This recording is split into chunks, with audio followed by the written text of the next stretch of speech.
Chapter 1008. As someone who had witnessed a miracle with his own eyes, Grom knew that Duque had the ability to resist the darkness. This was also the biggest psychological support that kept him going. Even though he had seen it once, when Grom saw it again, he could not suppress the excitement in his heart. His large heart was beating wildly in his wide chest. On the arm that was tightly holding onto blood roar, the veins were bulging like earthworms. Gritting his teeth and holding his breath, Grom did not dare to miss a single detail of Duque. He was afraid that Duque's conversion to darkness would fail, and he would truly degenerate into a terrifying leader of the Burning Legion. On Duque's chest, a golden flame suddenly appeared. Like the first spark on a dry grassland, the golden flames quickly engulfed Duque's entire body like a prairie fire. Grom could see with his naked eyes that the dark power of darkness was being burned and purified. The darkness on Duque's body retreated like a defeated army, until it reached the area above Duque's neck. On his neck, the dark power, which had already turned dark, did not retreat, clashing fiercely with the power of light. Two powerful forces that mortals could only look up to, with the arteries and veins on Duque's neck as the battlefield, began an unimaginable slaughter. At that moment, Grom suddenly noticed that the water level in the well was dropping rapidly. The water level in the moon well the size of a baseball field was dropping at a rate of 1 centimeter per second. It was as if a whirlpool had appeared on Duque's body, and with an imposing manner, he sucked in the pure and flawless well water through his pores. 3 seconds later, Duque suddenly vomited. Blarg! Not only did he vomit, but thick black ink was also gushing out of Duque's nostrils, ears, and even his tear ducts. Ugh! It was a very strange scene. The well water that was sucked into Duque's side was pure white, and the side that he vomited on was absolutely black. The well water swirled clockwise, creating a mystical pattern similar to the Taoist yin-yang fish, Taiji diagram. Grom, who was watching from the side, felt a sense of awe and anticipation rose in his heart. As a former victim of the devil's blood, Grom was very clear on how chaotic that berserk power was. It was impossible for it to have this kind of behavior that was clearly on the side of order. Could it be that Duque, this monstrous human super genius, could even conquer the terrifying dark power of the Burning Legion? As Grom's thoughts ran wild, Duque's path of being a fraud continued. Light comes from darkness, and from darkness comes light. The tune was even more divine than the brainwashing divine tune. After more than 10 minutes, the black sesame paste that Duque spat out finally became a sesame paste demon, and Duque became a sanctimonious priest wearing the skin of a holy golden priest.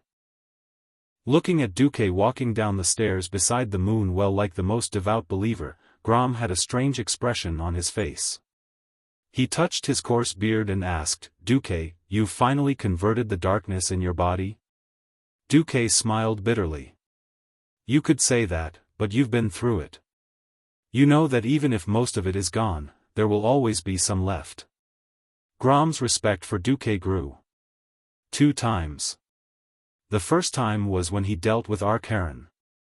The second time was when he fought the dark power alone. Each time, Duque had chosen to sacrifice himself when he had a choice. Grom used to be tortured by the demon blood in his dreams, and he often woke up from his sleep because he could not suppress the violence in his heart. He was very clear about the side effects of the demon's power, so he did not dare to let any of his compatriots get close to him while he was sleeping for so many years.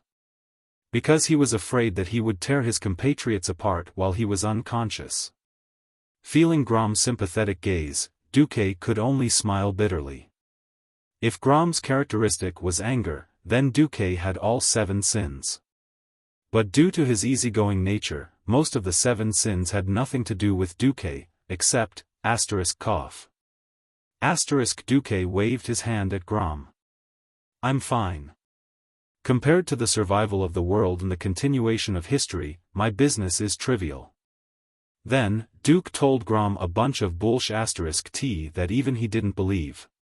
"Remember, we are here on behalf of the Dragon of Time, Nozdormu, to preserve the original appearance of history. Huh. Am I sure I'm not here to destroy history? In our time, the High Elves were a race that had been destroyed. The capital of the Kaldorii Empire was also blown up. Even if our ultimate goal is to save planet Azeroth, it does not mean that we are going to stop the Burning Legion. Nonsense. If we really did stop it, how could I steal equipment from Kill Jaden? So, what we need to do is to go with the original development of history. It's fine if you don't know Azeroth's history, just listen to me.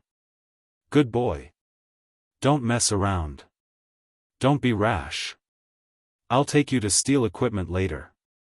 Grom's eyes reddened at Duke's words. The orc hero nodded heavily. Yes. I'll listen to you. Good. The dupe succeeded. Early the next morning, Duke had already sensed that Savis had been waiting outside.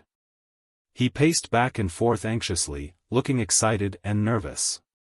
The test tubes that Duke had given him had probably succeeded. Duque just had to leave him hanging. Every time Savis couldn't restrain himself and sent the pale elven girls to ask in whispers, "Has Lord Infernal Affairs woken up yet?" he would send the fiendish Grom to stop them without any makeup.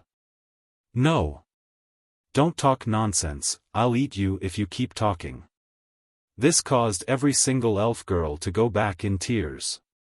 At noon, Duke, who was putting on airs, finally called in a few pale elf ladies to help him change his clothes.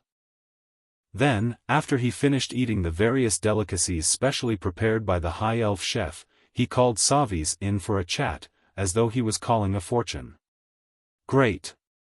Great Lord Mark Dooku. Savis was still humble and submissive, prostrating himself on all fours. He didn't skimp on anything. Duque was happy to see this bastard who had betrayed his empire, his master, and the planet. Duque raised his eyelids slightly. What is it? My lord.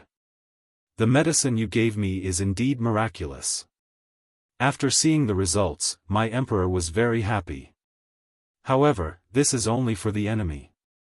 Is there anything that can increase our strength? That. Savis also knew that Queen Azhara's request was a little too much, but he did not dare to disobey the request of the woman he deeply admired. Chapter 1009. Duque let out a mocking laugh, looking as if he had expected this from him. He then pointed his finger into the distance. That pool over there is a strength potion specially made for you lot. Grom, the lousy actor, almost lost his act when he heard that. Bloody hell, this is clearly your vomit from last night, and you have the cheek to say that it's a good stuff specially made for the night elves? No, no, no. This can't be the Duque I know. Could I have been fooled by his holy light? Why does it feel like the Righteous Alliance hero Duke Marcus, who would always act righteously, whether it was tricking his enemies or saving his own in times of danger, had changed so much? Is this really the influence of dark energy? Speaking of which, even the wild boars in the barren lands, which are said to have no fear of meat or fish, would not eat the disgusting black stuff in this pool. Would the night elves want this? Grom's grimace gave Duque a headache. He thought to himself, Grom, have you misunderstood something?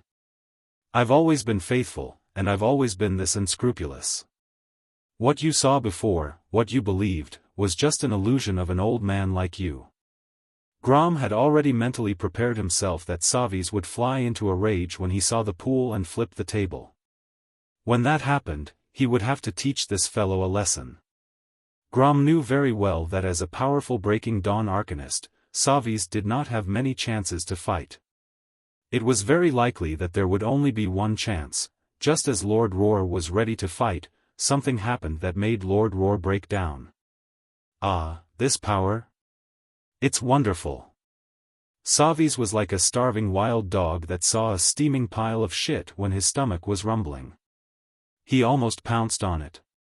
Ignoring the rain, Savis leaned against the side of the pool, his palms pressed against the decorative porcelain, looking like he wanted to take off his clothes and jump in. How could Grom, who was ready to beat someone up, look at this? Master Ho's face was about to crumble. Duque's whisper of the wind reached Grom's ears unhurriedly. You don't understand the so-called High Elves' obsession with power. For the sake of magic, they've already turned the well of eternity blacker than coal. Therefore, this color and this degree of evil are nothing. Ah! Is that even possible? Grom's eyeballs almost popped out of their sockets. If Savis was the only one acting like this, then it could be said that Savis and Duque were putting on a show together. However, the two elven arcanists who came with Savis also stretched their necks, looking as if they couldn't wait to rush over and see what was going on. They were very excited by that pool of black sesame paste. All right. You city people, oh, Pharaoh, really know how to have fun. Anyway, we, who play with axes, don't understand. Grom was finally convinced. Duque wasn't bluffing. At that moment, in Azhara City hundreds of kilometers away, the storm had caused the dark lake water in the Well of Eternity to become turbulent, as if it was surging.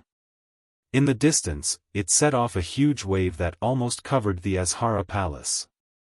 The black waves roared and slapped each other in the air, bursting with arcane energy. In the sky, lightning flashed and thunder rumbled as if 1,000 violent dragons were charging from the shore. As someone who had just teleported from the palace and witnessed the violence of the Well of Eternity and the calm of the pool of evil energy, Savi still cheered. This energy is so stable. Yes, this was Duque's vomit, and the best part had been converted by Duque. But no matter how many impurities there were, it was still the purest dark energy in the twisted nether. The concentration of magic was not at the same level as the Well of Eternity. But unlike the high-purity magic well water in the Well of Eternity that could not be used directly, Duque's inferior dark energy could be easily absorbed by living beings. It was because he could see this at a glance, and with Duque using the Burning Legion's name to swindle people, that Pharaoh, who was of a high level like Savi's, did not doubt him at all. Duque was cold and arrogant, and his "I'm your boss" aura instantly dominated the scene. Purification is such a simple thing, and you want me, the Grand Lord of the Burning Legion, to do it? Not to mention these pollutants, even if Duque pooped a pile of sh*t, Savis would probably eat it. He had that pride. You little night elves want to ride on my coattails, right? Now that the coattails are here, kneel and lick them. You want power, right? I gave it to you, but what about your sincerity? Duque did not say a word, but his eyes and his aura said so. Duque's eyes were filled with undisguised murderous intent. Savis, know your place. If you don't satisfy me, don't blame me for starting a massacre. Savis shuddered. The carrot and the stick always arrived at the same time. Since the Grand Lord of the Burning Legion had fulfilled his promise, it was obviously time to pay the bill. Savis, this bastard who cheated his dream lover, his country, and his compatriots, decisively sold himself and his resources. Lord Mark Dooku. My direct subordinates and I are willing to offer our souls to the army. I will also bring Her Majesty Queen Azhara here to pay her respects to you within today. Savis's words were resolute and sonorous. Selling souls and lives just like that. Grom, who was watching from the side, felt his teeth ache when he saw this heroic and righteous act. At this moment, Grom finally had the most direct and deep understanding of how crazy the ancient night elf mages were when it came to pursuing power. Duque did not even lift his eyelids. He snorted in disdain and pointed at the black sesame paste on the floor in front of him. Even in the eyes of the beast men who did not like cleanliness, that place was filthy and smelly. Savis, on the other hand, was like a dog chasing a bone. He crawled over respectfully and prostrated on the black mud and rainwater, his forehead touching the ground. My lord, please grant me power. It was not just him. Even the radiant moon elven wizard who came with him knelt on the ground. Duque's lips parted slightly. Dark energy is powerful. Dark energy is also great. It is the noble power that the great commander, Sargeras, bestowed upon the chosen races that transcend the mortal world. Weak trash has no right to receive dark energy. As Duque's voice grew louder and louder, like thunder, an IMAX screen appeared behind Duque. It was a huge illusory screen that was 15 meters tall. Look up. Look at the fate of those inferior races. The faces of the three elves who looked up were twitching. This was because in the image, over 20 creatures of different races had exploded and died. But the one who succeeded in the end showed an incomparably powerful increase in power. Duque was majestic and domineering. Savis. Let me ask you, are you willing to accept the baptism of dark energy under the flag of the Legion? Chapter 10:10. Kiss. You want to drink my foot wash water? Oh, no, you want to believe in religion? If you don't believe in religion and don't want to die, then it will be very difficult for me to deal with you. This was Duque's subtext. On the side, when he saw Duke using threats and promises to coax a powerful diehard fan of the Burning Legion, the righteous hero Grom Hellscream, he silently said in his heart, Duke, you can do whatever you want, I can't bear to watch any longer. Call me if you're going to make a move. Raising his head slightly, Lord Howl looked at the gloomy and rainy sky. Ah. The weather is so good today. I don't even have a place to count the ants. On the other side, Savis, who was immersed in the temptation of power, didn't notice the trap in Duque's words. That's right. It's true that I let you join the Legion, but I didn't say whether the Legion was the Burning Legion or the Green Hat Pirates. Anyway, I am now the leader of the Burning Legion. If you are not convinced, you can go to President Savis and sue me. If you can see through my true identity and prove that this young master harbors ill intentions. As a result, of course, Savis believed in Duque's evil. It was like saying that classic sentence to the other half in a cathedral full of yin-yang fishes and blessings of Ami Tofu. Savis said with sincerity and fanaticism, I am willing. Grom, who was next to him, suddenly felt very lucky that he didn't drink too much water at lunch, otherwise he would have laughed out loud on the spot. He really didn't understand why Savis chose to believe in Duque's evil even though he knew that it was extremely risky and that he could easily lose his life. Grom wanted to ask more questions than the sky. In the words of a transmigrator, he wanted to ask Savis, are you stupid? In fact, Grom couldn't be blamed. As a beast-man, he could never understand the desire of the High Elves for power. At the same time, it was impossible for him to know how many modern scams Duque, a super transmigrator who had transmigrated twice, had seen in the Celestial Empire on Earth. This was actually a psychological bait. First of all, it was to grasp the psychological needs of the target. You want power, right? I do. Then, he would repeatedly use psychological hints to hint to Savis, such as, your chances of winning the 20 million lottery are definitely higher than your chances of earning 20 million with your own hands. After becoming a breaking dawn and being unable to advance even an inch, Savis, who had been anxious for who knew how many centuries, was naturally more impatient and prone to losing his rationality. What followed next was the results of the series of digging holes. Publicly, Duque had the endorsement of Kill Jaden, the big boss of the Burning Legion. With his 4 identities as the Neighborhood Committee, the Jarmite Police Department, the Federal Bureau of Investigation, and the Homeland Security Bureau, he had helped Duque prove that his grandfather was his grandfather. From the very beginning, he had beaten Sarvis into submission. Generally speaking, if any Burning Legion liege were to forcefully descend upon Azeroth, their combat power would be reduced by 80 to 90% by planet Azeroth's protection circle. However, Duque was an authentic Azeroth man. When Nozdormu threw Duque back to 10,000 years ago, how could he not know about the backdoor he had left behind? So, Duque had brought back almost all the power he had obtained from the twisting nether.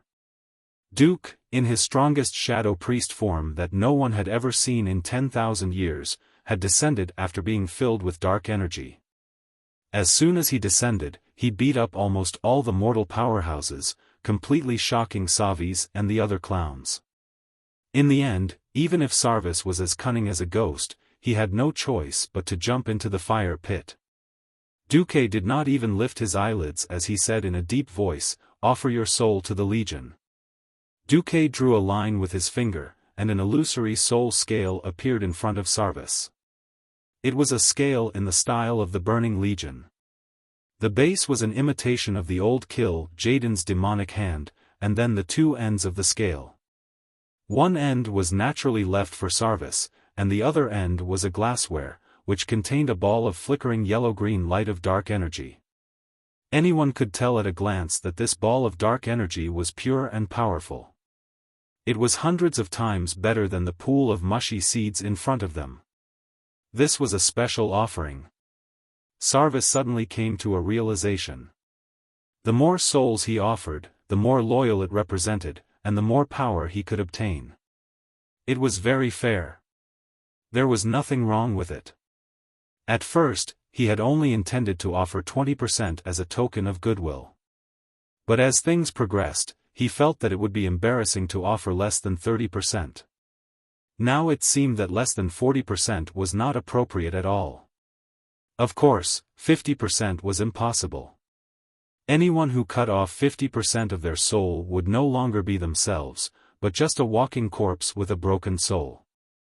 So no matter how reluctant and bitter he was, Sarvis gritted his teeth and sent a thought to the empty end of the scale that he was willing to offer 40% of his soul. I, Sarvis. In order to prove my loyalty to the Burning Legion, I am willing to offer 40% of my soul to the Legion's emissary, Lord Infernal Emissary. After saying that, Sarvis seemed to have lost all his strength. Well said. With a smile on his face, Duque suddenly appeared out of thin air. With a demon's head as the blade, a soul dagger gleaming with dark energy suddenly appeared, and slowly cut down toward Sarvis. Ah! After Sarvis let out a scream, his body twitched, and a few seconds later, he slumped to the ground as if dead. When did Duque learn to cut souls? Please, this was a necessary self-cultivation for the Burning Legion's leader, okay? If he wanted to mingle in the Burning Legion, he had to learn how to capture other people's souls, and he still had the cheek to call himself a leader? Before Duque left, he had made a lot of promises to exchange for this essential leader skill from the Eridar Gemini. Of course, after the analysis of the system genie, Duque had secretly cancelled the trick left behind by the Gemini. Cutting souls was a technical job. Forcibly taking out the other party's soul from the body was very difficult, and the prerequisite was that your soul strength far surpassed the other party's. And it was strenuous and unrewarding, because forcibly cutting the other party's soul would also consume one's own soul power. But it was different if the other party offered it willingly. It was even easier than using a knife to cut butter. As long as this soul was in Duque's hands, in the future, as long as Duque squeezed it, Sarvis's soul would not collapse, and his soul would be destroyed, but his strength would be greatly reduced, and he would become useless. Since Sarvis had jumped into the pit, Duque naturally accepted it with a smile. Using the newly learned method, after solidifying Sarvis's soul, he sealed it in a special soul container and put it away. Duque smiled. On behalf of Lord Sargeras, I bestow upon you, Sarvis's power. A green light of evil energy flicked out of his fingertip and flew to Sarvis's head, forming a green hat, crown, which was placed firmly on Sarvis's head. Chapter 10-11. Savis could clearly feel that the shackles that had bound him for countless years were beginning to be unlocked under the push of this brand new power. All over his body, the 100,000 pores, were seeped into by this powerful and surging power. It brutally rushed into his body, entered his magic circuit, and with an unparalleled will, occupied every corner of his body. It was like a conqueror, branding every organ and every cell with dark powers. From the dimmest 6th grade star, it began to soar. 5th grade star. 4th grade star. 3rd grade star. The Breaking Dawn magic power that had not increased for many years had actually increased by 3 grades in one go. Savis could not help but tremble with excitement. Power. Is this the taste of power? Savis straightened up and looked at his slender fingers that seemed to have grown sharp claws, but he did not care. Instead, his face was full of ecstasy and excitement. However, all of a sudden, the power that seemed to be expanding endlessly in his body came to an abrupt stop. This made Savis suddenly fall from the clouds of happiness to the ground. He looked at Duque with a face full of surprise. He did not know what was going on. Although it was good, why was it different from what he had imagined? There was a strange and mysterious smile in Duque's smile. The army never raises trash. To measure the value of an existence, one is to look at his loyalty, and the other is to look at his actions. Go. Push for the opening of the portal to welcome the army into Azeroth. The day the portal opens will be the day you get the power you dream of. Savis suddenly came to a realization. That's right. Loyalty was important. But ability was also the key. Those who had loyalty but no ability were useless trash. Not to mention the army, even he did not like those incompetent subordinates. There was nothing wrong with the scheming of an emperor. He still remembered that when he was communicating with the void, Savis in the spiritual world stood in front of a blazing sphere, looking at the crack in the middle with full attention. In the depths of the sphere, the eyes of God were also looking at him. I heard your pleas. And knowing your dream. The impurities and imperfections in the world should be eliminated. I will give you what you desire. You are my loyal servant. The entrance is not open yet. It needs to be strengthened. Because it needs to be big enough for me to enter. Those were the exact words of God. Savis nodded to Duque, indicating that he understood the request of God conveyed by Duque. The teleportation door made by the night elves using normal methods could not accommodate a god. As long as he squeezed in, the door would probably shatter into pieces. They had to enlarge and widen the door so that it could stay open forever. This was God's ultimate test for him. The Great Lord Mark Dooku. My following request is not necessary, but if. If what? If there is more evidence, it will speed up the process of pushing Her Majesty Queen Azhara towards the army. After pondering for 2 seconds, Savis finally said, I hope the army can send some powerful servants to serve the Empress. If possible, try to look as beautiful as possible. Duque smiled. The great God will always satisfy the reasonable requests of his servants. In the afternoon, the forbidden palace of Azhara was silent. As the child of the stars, Kador usually slept during the day to avoid being hurt by the rough and hot sunlight. So the Empress was sleeping. As the Empress, Azhara had the right to rest as much as she wanted. In short, she had to be perfect in all aspects, especially when it came to her beauty. Therefore, Azhara did not have a good impression of the servant who came in quietly. The servant quickly knelt on both knees in the Empress room. The young Empress got off the bed and was faintly visible behind the thin curtains. Your Majesty, please forgive me, but the chief advisor wants to tell you something. He said he brought something that you are interested in. Azhara could not think of anything that could interest her and make her leave her comfortable bed immediately. Even if the one who made this request was her most trusted Savis. Her long silver hair was draped over the pillow. She pursed her lips but still waved. Let him wait for 5 minutes. The Empress looked angry, but she had already stood up gracefully. Looking at herself in the mirror, still charming, Azhara smiled. Perhaps her cute chief advisor thought he had already controlled his master. But as the most beautiful Empress, she had the absolute confidence that she could control any man. Let him come in 10 minutes. She stretched her body gracefully and reclined on a chaise longue, one arm behind her head. Two servants in silk clothes knelt beside her and gently fanned themselves. Seeing Savis enter quickly, Azhara slightly adjusted her posture so that the contours of her most seductive body could match the light and be displayed in the most perfect way. The Empress would always speak in the most melodious and moving voice. "My dear Savis. Since you want to see me at this time, you must have something very important to tell me." The Empress' hand seemed intentional, but also seemed unintentional. It gently slid over her smooth thighs, making the curves of her body even more exquisite and curvaceous. "Please forgive me for taking some time so that I can adjust to my best state to see you." Looking at Savis, whose throat made a swallowing motion, the Empress' smile became even more charming. Savi's heart tightened. He went forward and knelt on one knee.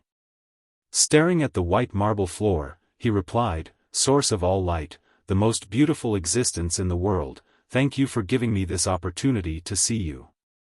I am very bold to disturb you, but I have brought you a very interesting gift.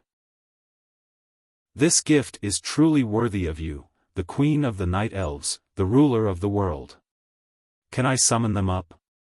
He glanced at her and found that these words had definitely attracted the Empress' attention. The Empress' eyes showed increasing curiosity and desire through the veil. Azhara was no longer in a lazy posture. Instead, she sat up and leaned against the back of the chaise longue. Her limbs were slightly tense because of nervousness. "You have whetted my appetite, my dear Savis. I permit you to present the gift." The counselor stood up, turned around, and snapped his fingers toward the door. There was never a lack of guards when it came to presenting gifts. Surrounded by guards, Queen Azhara's breathing suddenly quickened, and then her face flushed with excitement. There were 4 incomparably tall demon guards and 12 elf maids wearing only underwear and cicada-thin gauze draped over their shoulders. If the wildness of the demon guards could satisfy the Empress' sense of security. However, the powerful magical waves emanating from the maids with mysterious glowing patterns on their bodies deeply attracted the Queen's attention. Chapter 10-12. On this day, almost all the nobles of the Night Elves learned of a piece of news. Queen Azhara left her chambers in the middle of the night to secretly visit a special person near Galhala. Although it was said to be a secret, in reality, hundreds of moon guards who practiced both magic and martial arts passed through the streets and alleys. There was no April Fool's Day for the Night Elves. Almost all the important Night Elves doubted their ears. Queen Azhara left her residence. In order to maintain her top-notch appearance, she almost never went out.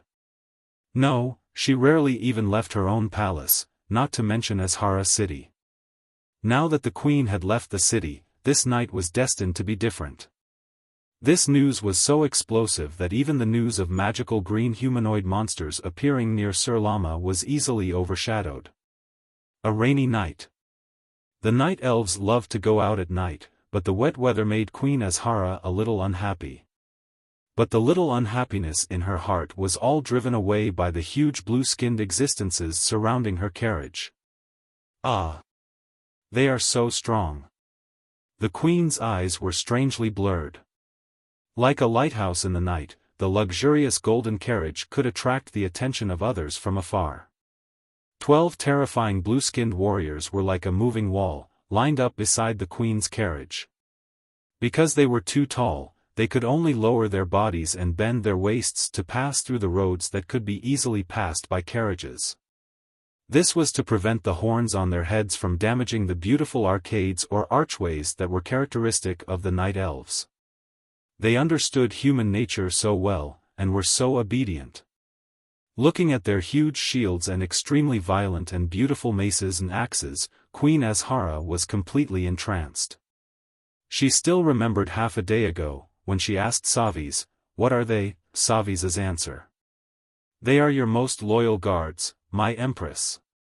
Protecting your life is their responsibility, and the only reason for their existence." Although 12 Heaven Realm warriors was a little, Savis promised that there would be more and more Heaven Realm warriors sent by God in the future. But these 12 were the first batch, and they were all sent for the queen. Azhara, who was deep in thought, stretched her hand out of the carriage window. Like a child who had just touched a new toy, her fingers lightly touched the bronze armor of a demon guard, making a hissing sound. The demon guard glanced at the queen and turned his head back expressionlessly. These powerful otherworld guards were very important, but Queen Azhara felt that the 12 maids were the key. She knew very well what the criteria for choosing a maid was. Night elves were born good at martial arts, swordsmanship, or archery, but there were still too few who were born with magic circuits. Those who were talented in magic had long been selected to become wizards. Elites who cultivated both magic and martial arts would be absorbed into the Moon Guards, which directly belonged to the queen. These 12 maids were obviously the kind that didn't have much talent. However, through the divine might of the Lord that Savis mentioned, he could actually directly engrave magic circuits on the maidservants' bodies, allowing the maidservants to have magic circuits from nothing and become low-level magicians. Her most loyal captain of the Moon Guards had told her that the 12 maids were all earth mages. This was truly an epoch-making revolution. Everyone knew that the High Elves were crazy about magic. However, the worst part was that only a small group of elves could master magic. Even the union of 2 pure-blooded High Elf magicians had a chance of giving birth to a child that didn't know magic. This was something that Queen Azhara, who was crazy about using magic to rule the world, could not tolerate. It was obvious that this emissary sent by the god in her heart had presented her with a brand new technology that had broken the seemingly absolute barrier between mortals and mystics. This was the biggest reason why Queen Azhara did not hesitate to condescend to personally visit. As long as I have this, I can suppress those old fogies in Sir Lama in one go. The queen then retracted her gaze, and a strange yet happy expression appeared on her perfect face. It seems that I have to make up my mind. At the same time, in the royal villa where the dirty moon well was located, there was not a single night elf within a 100-meter radius. Duque was like a child playing with graffiti, doodling the dark energy that was so precious to the High Elves. Seeing Duque messing around with the dark energy that had once tortured the orcs to the brink of madness, Grom sighed. Duque suddenly spoke in orc language. Do you know the history of Azeroth? Grom shook his head. I've never had the time. When the orcs came to Azeroth, they were initially conquerors, and when they failed, they became survivors. As if he had thought of something, Grom added, according to my rough understanding, the Burning Legion was defeated in this ancient war, right? That's right.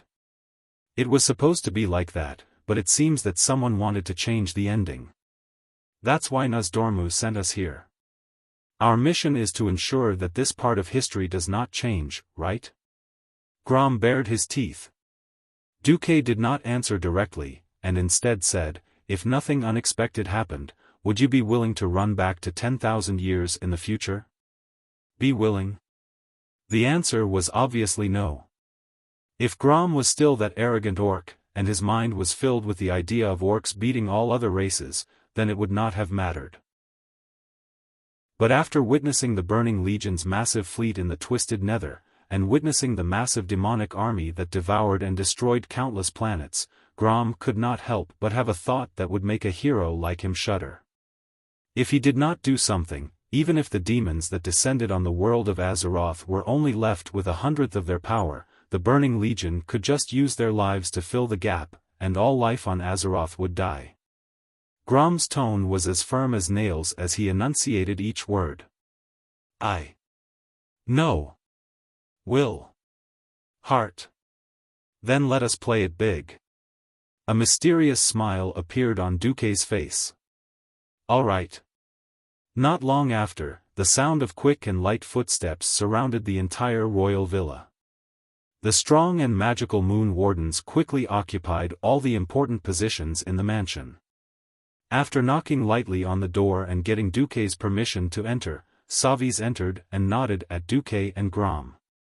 Savis straightened his clothes and chanted, "Light of the eternal night, the most beautiful and powerful existence in the world, Her Majesty Azhara of the Kaldorii Empire, has arrived. Chapter 10:13. Any ruler would like to put gold on their faces. That was acting cool. He was nervous when Savi's announced. If Duque, God's emissary, was displeased, he would be in trouble. Luckily, Duque did not react. Queen Azhara entered the room with her guards and maids surrounding her. She walked like the wind and was full of confidence. She did not make any sound, and was even quieter than a cat's footsteps. The moment she entered, she noticed that Duque definitely lacked respect for her.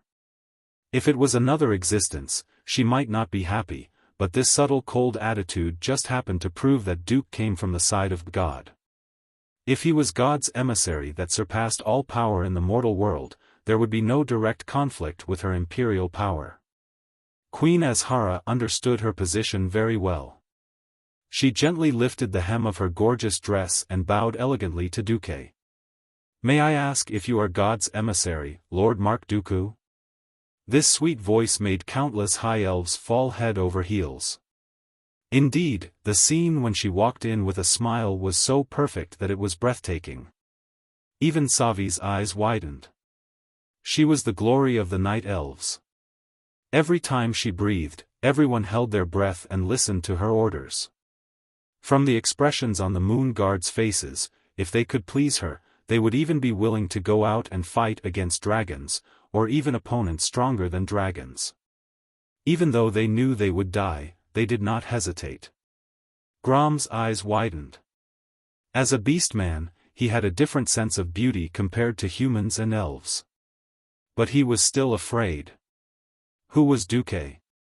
A perverted fellow who had taken care of the 3 Windrunner sisters, including Queen Servanas of Sind Dorii. Others might not know Duque's character, but Grom definitely knew. After all, he had fought with the 3 Windrunner sisters on the battlefield. Duque was an elf lover. Even though the beastman's understanding was slightly different, it was more or less the same. At this moment, Grom was really afraid that Duque would not be able to control himself and ruin his grand plan. However, Duque didn't react at all. That's right, Queen Azhara was indeed a great beauty. Her skin was as smooth as silk, and her long silver hair was scattered on her shoulders. The ends of her hair were slightly curled. The clothes she wore matched the color of her eyes, which was a graceful and luxurious silver color. But, what kind of normal human would be attracted to a dark purple-skinned female night elf? Moreover, the Empress was considered very tall among female night elves, even taller than many male night elves. Only Savi's was better than her. Duque took a look and really wanted to shout, "Oh my God! I'm not Yao Ming, I can't handle this height." Most people looked at models with appreciation, but not every man had the height to match a model. Duque was by no means short among humans. Unfortunately, he was nothing in front of Queen Azhara, who was 10 meters tall. If someone asked Duque why he didn't like Queen Azhara, then Duque would definitely reply, "Sorry. I don't like the feeling of climbing trees." Well, since Duque was immune to Queen Azhara's most powerful legendary weapon, beauty, then the next step was business. Facing Queen Azhara's question, the super cool best actor Duque slowly stood up from the chair, and a terrifying dark aura bloomed from his body. Then, he slowly raised his right hand. Queen Azhara gently waved her hand to stop the nervous moon guards. At such a close distance, she could clearly feel the powerful, surging, ocean-like magic power on Duque's body. However, she was good at manipulating people's hearts, so she didn't feel any killing intent from Duque, nor did she feel any signs that he was going to harm her. Then, Azhara saw a ring on Duque's right little finger that emitted a terrifying aura of destruction. On the ring was the head of a 2-horned demon that seemed to be burning with flames. The exquisite craftsmanship made the head look like it was alive. What she saw was not a small head on a ring, but a giant that was so huge that it could support the heavens and the earth, a flame giant that was bathed in flames. High Elf Azhara. Kiss this ring with the head of my lord Sargeras. Show me your sincerity. Duke's voice was majestic, but it also had a kind of ethereal feeling. It was like the sound of a morning bell from a tall building in the distance, and it had a kind of penetrating power that could shock people's hearts.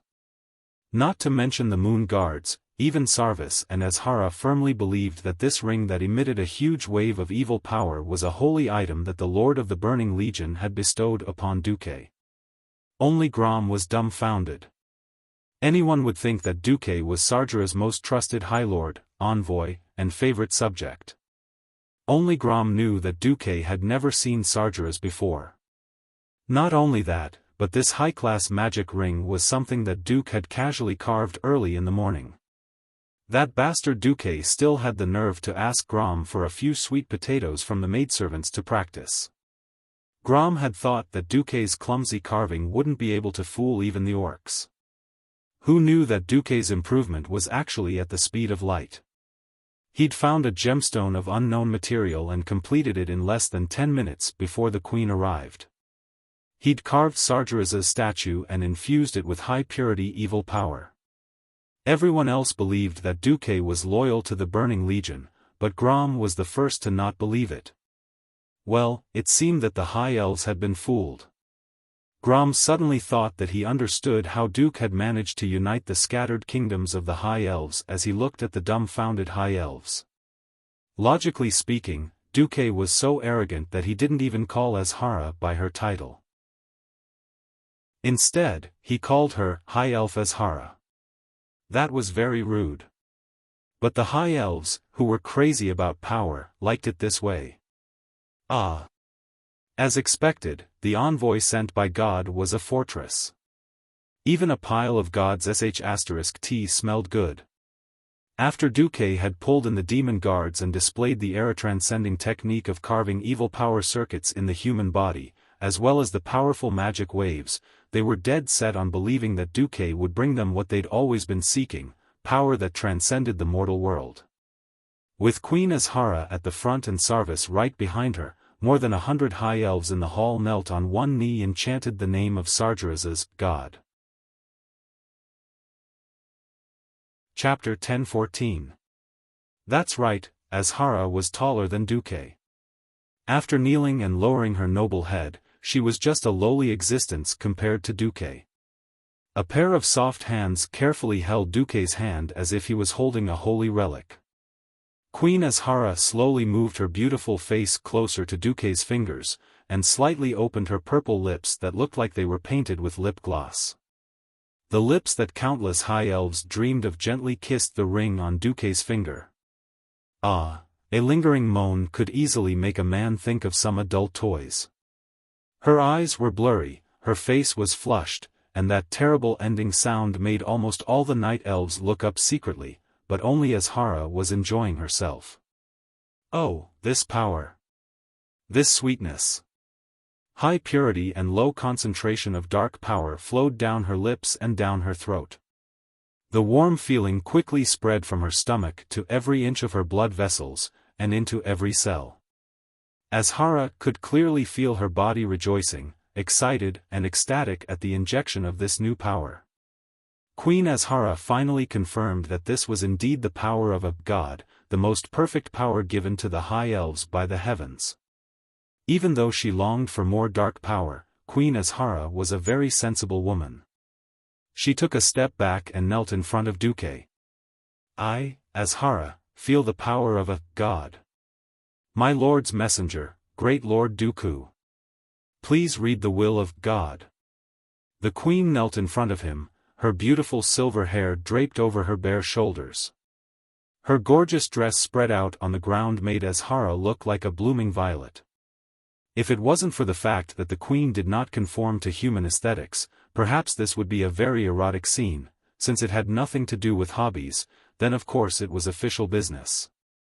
Duque calmly retracted his hand and said in a clear voice, "The will of Lord Sargeras is for you to offer up the Well of Eternity as a reward for your promotion. You will be granted great dark energy and true immortality. As for the first step, I hope that you can quickly build a giant teleportation gate that is big enough for my lord and the Burning Legion to pass through. Do you have any objections? Azhara frowned and said with some difficulty, the High Elves have no objections, but there are many Night Elves who reject arcane magic.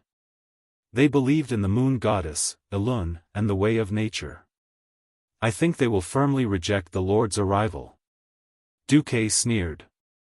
Then, why can't we find a way to prevent the outside world from interfering with our plan to build the portal? This will make things much easier for you in the future. Savis, who was kneeling at the side, raised his head and opened his mouth as if he wanted to explain. The natural division within the Night Elves was very difficult to unify. But when the words were on the tip of his tongue, he realized that there was nothing he could say. If it could be done easily, they would have done it long ago. Azhara was a little confused about Duque's words at first, until Duque added another sentence. I mean, to forever avoid interference from within. This time, both Azhara and Savis understood. Their faces turned pale in an instant. Duque was hinting that if negotiations and political means could not solve the problem, then they should prepare for war. Azhara, you are a queen. Duque commented on Azhara as if she was a passerby who had nothing to do with him. His deep black eyes gazed into her golden eyes, and his gaze gradually became stern. But if a queen can't even control her own subjects, then it means that she is not worthy of the crown on her head. I think you understand what I mean. Of course, my lord hopes that there was only one Azhara in the past, and in the future. Duque's words were quite artistic and very sharp. The queen and Savis left in a daze. They saw hope and a way to obtain new power, but they were also forced into a dead end. Either they raised their butcher's knife against those nature elves who were unwilling to submit, or they offended the extremely powerful God that they worshipped very much. He could either raise his butcher's knife against the nature elves who were unwilling to submit, or offend the God that he worshipped and possessed immeasurable power. Worst of all, Duke had only given them 3 days to think it over. Almost as soon as the Night Elves left, Grom looked at Duque with a toothache. Almost as soon as the Night Elves left, Grom looked at Duke with a toothache. Why are you looking at me? Grom asked. Did you forget that I told you about the original direction of this history? That's right, Duque had indeed confessed this part of history to Grom. Lord Roar also knew that it was Queen Azhara who had sided with Sargeras that led to the famous ancient war in the world of Azeroth. Even though he knew this was the case, Lord Roar still felt his balls ache. At the thought of Duque seriously luring others to kill their own kind, and possibly succeeding, Grom felt a pang in his heart. If Duque used similar methods against the tribe in the future, would the tribe be able to withstand Duque's schemes? No matter how he looked at it, after being cursed by Arkharon and undergoing the dark power baptism, Duque seemed to have a lot more evil tricks up his sleeves. Grom struggled for a while, but still asked. If he did not ask, he was afraid that he would go crazy. Aren't you afraid that Queen Azhara will suddenly attack and really destroy the Night Elves that originally belonged to the victor's side? Or are you going to secretly inform the Night Elves when the Queen makes her move? Duque wagged his right index finger proudly, and then handed Grom a list written in Khador. This is a list of the Moon Guardians provided by Savis. According to Savis, these are the strongest who are absolutely loyal to the Queen in both magic and martial arts. If I am willing to use dark power to strengthen them, please choose from these elves first. Grom gritted his teeth for a long time.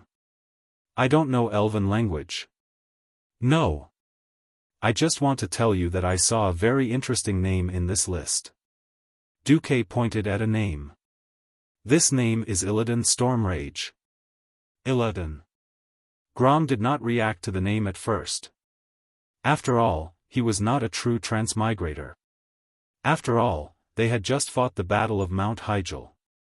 Even if Grom did not want to care about the Night Elves, he at least remembered who had fought alongside him on the Night Elves' side. Grom's heart suddenly tightened. He suddenly understood. Duque's smile was incomparably pure. Yes. Pure as a fox. Illidan's brother is called Malfurion. At this point in time, the woman they are madly pursuing is Tyrant Whisperwind. Chapter 10-15. Grom definitely wouldn't recognize the Night Elves, but Tyrant had just worked with him. How could she not recognize him? Grom was speechless. Duque, that bastard. He even calculated this. If Queen Azhara wanted to attack the Nature faction, she wouldn't be able to bypass her most trusted and strongest subordinates, the Moon Guards. Unfortunately, the Moon Guards had the biggest traitor of the Nature faction, and one who had direct access to the higher-ups. It would be strange if the Queen faction could succeed. Grom really didn't want to ask where Tyrant and the Stormrage brothers were now. They shouldn't be low anyway. Grom's guess was right. Tyrant was already the leader of the Elun sisters at this point in time, and Malfurion had been studying under the demigod Cenarius for a long time. Once the two of them were alarmed, it would be like pulling out a radish with mud. Grom didn't give up. Is it good to cause chaos among the Night Elves now? Duque asked in return. Do you think the Night Elves will suffer heavy casualties from the ambush of their own kind, or from the ambush of the Burning Legion? Besides, Jaden will definitely send other strong people to open the portal apart from me. Since we have to ensure that the core of this history isn't changed, why don't we control the pace of things? Duque's words made sense. Lord Howl was speechless. In the past, Lord Howl only felt that Duque was scary, but he didn't know how scary. Only after working with Duque personally did he know that Duque's intellect surpassed all beast men. He was thrown into the huge pit that was the Burning Legion, but Duque still hid his identity and became a great lord, using the Burning Legion's name to swindle others. What was even more ridiculous was that after swindling the first one, he still came to eat the next one. Be it the Burning Legion or the Kaldorii Empire, they were both existences that could easily crush him. But at this pace, both of them were being toyed with by Duke. If not for the fact that Duque had always been a righteous hero of the Alliance and was willing to suffer a curse from Archimonde for Azeroth, Grom would have suspected that Duque was a natural schemer. In the meantime, while Duque was actively deceiving his superiors and bullying his subordinates, secretly stealing Kador's authority and seeping it into his personal goods. Azeroth's history was progressing as the original, probably. Tyrant Whisperwind ended her evening prayers in the Moon Maiden Temple in Surama. Coming out of the prayer room, she slowly sat down on a chair and slightly stretched her body that was a little stiff from kneeling for a long time. There was one thing that had been bothering her for a long time. The relationship between Malfurion, Illidan, and her had changed over the years. They were no longer childhood playmates. The simplicity and happiness of childhood were no longer there.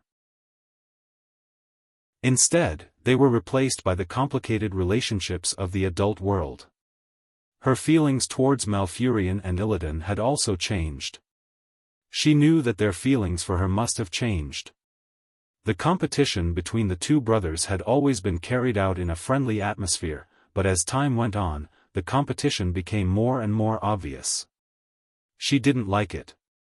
Now, it had almost evolved into a fight between them, as if it was for the sake of competition. Tyrant knew that the target of their competition was her. She was flattered. Deep in her heart, she felt that when it came to finding a life partner, one of them should be either Illidan or Malfurion. She didn't want anyone to be hurt. But she knew that if she chose one, it would mean hurting the other. If she chose neither, it would be the worst possible outcome. Both would be hurt. Tyrant forcefully pushed the worries out of her mind and prepared to leave. She wore a silver hooded robe and did not say a word as she hurried through the grand marble hall of the temple. Even when the other priests greeted her, she only smiled in return. She looked up at the roofless roof of the temple. Most of the prayer rooms were open air, and the moonlight shone down gently, like a mother caressing her favorite child. Tyrant passed by the faintly discernible carvings of the goddess, and finally crossed the marble floor of the porch and walked out of the temple.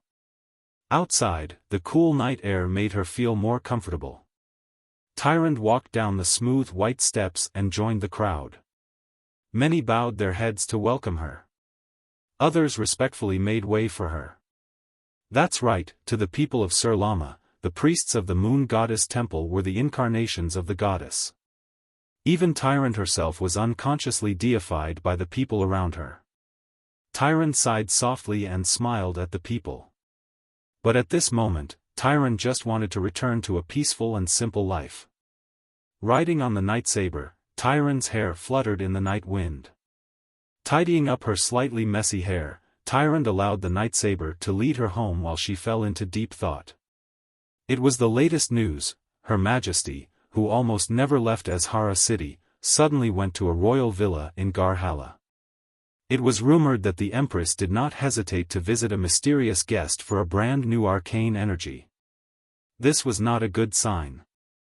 The high-born elves abusing the magic of the Well of Eternity could very well bring disaster. The topic of the Well of Eternity had always been a widely discussed topic in the Alun Sisterhood. The Queen's actions caused Tyrant and the other moon god priests to worry. At this moment, a loud commotion attracted Tyrant's attention.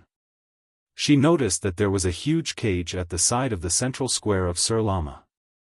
A large group of night elves were pointing at the cage. What she saw was a huge, burly, green-skinned humanoid monster. From afar, it looked a little like a troll, but upon closer inspection, this obviously male monster was at least twice as burly as a troll. His bulging muscles were showing off his explosive strength. Illidan was there as well. He and a few moon guardians were pointing at the monster. "What's going on?" Tyrant asked Illidan. "I don't know. Our patrolling soldiers suddenly found this monster unconscious on the ground." When Tyrant tried to approach the green-skinned monster, Illidan grabbed her and said, "Be careful. The moment this guy woke up, he almost killed a moon guard. That sword in his hand can easily cut through our armor." Tyrant noticed that one of the moon guardians next to Illidan was holding an extraordinary two-handed greatsword. It was a weapon that was completely different from the night elf style. Just as she focused on the greatsword, a voice came from the mouth of the violent green-skinned monster, "Your Excellency Tyrant Whisperwind." Chapter 10:16. Tyrant jumped in fright, but she was certain that the green-skinned creature had said her name in the terrible Kadori language. "You can speak Kador?" Not only Tyrant, but even Illidan was shocked. He swore that before the green-skinned monster was escorted to Sir Lama, none of the elves had mentioned Tyrant's name in front of the green-skinned monster, let alone her full name. The green-skinned creature bared its fangs and mumbled some Kador syllables. It did not have the elegant and artistic tone of the elves, but it was still Kador. "I, Kador, am not good at it." The corner of Tyrant's eye twitched slightly, and she turned her head. "Illidan. Let him go." "But, he wants." Illidan was obviously in a difficult position. "If you were in my shoes, what would you do if you woke up in a strange place and found an unknown being threatening your life with a weapon?" Tyrant countered. Illidan was speechless and could only do as he was told. However, when he opened the door of the cage, he secretly held onto an elven dagger with his left hand. He had absolute confidence in his skills. Even if he could not stop this strange green creature with his instantaneous magic, he was agile enough to send the dagger into the creature's throat. Tyrant had a gentle smile on her face. She walked over and crouched down, chanting Alun's name. The goddess of the moon answered her prayer almost immediately, and a gentle white light descended from the sky. Praise Alun. The surrounding elves knelt in response to the miracle. The huge wound on the green giant's left arm healed at a speed visible to the naked eye. Illidan sighed. Tyrant was too kind. For a monster of unknown race, she used a limited number of divine grace spells per day. However, this was also why he was so infatuated with Tyrant. Tyrant's lips moved slightly. I apologize for the rudeness of my people. Please forgive their overreaction. After all, they suddenly found an outsider in our territory. Yes. May I ask, what is your name? Apologize. My name is Blo. Gax. Not. Cad or enemy. That's right, this green-skinned fellow who was miserably captured and almost sent to the animal park to increase the ticket revenue was the orc hero Brock, who was sent here by Nozdormu to maintain history, and cause trouble, 10,000 years ago. Brock, who didn't expect to be separated, was dumbfounded. Fortunately, it was different from the original history that Duque knew. In the original history, Brock was thrown there without realizing it. This time, it was Nozdormu who had informed them beforehand. Thrall then hurriedly asked Duque to get a high elven mage to give Brock and Grom a language crash course. Sharpening a spear at the last moment, even if it's not bright, it's still bright.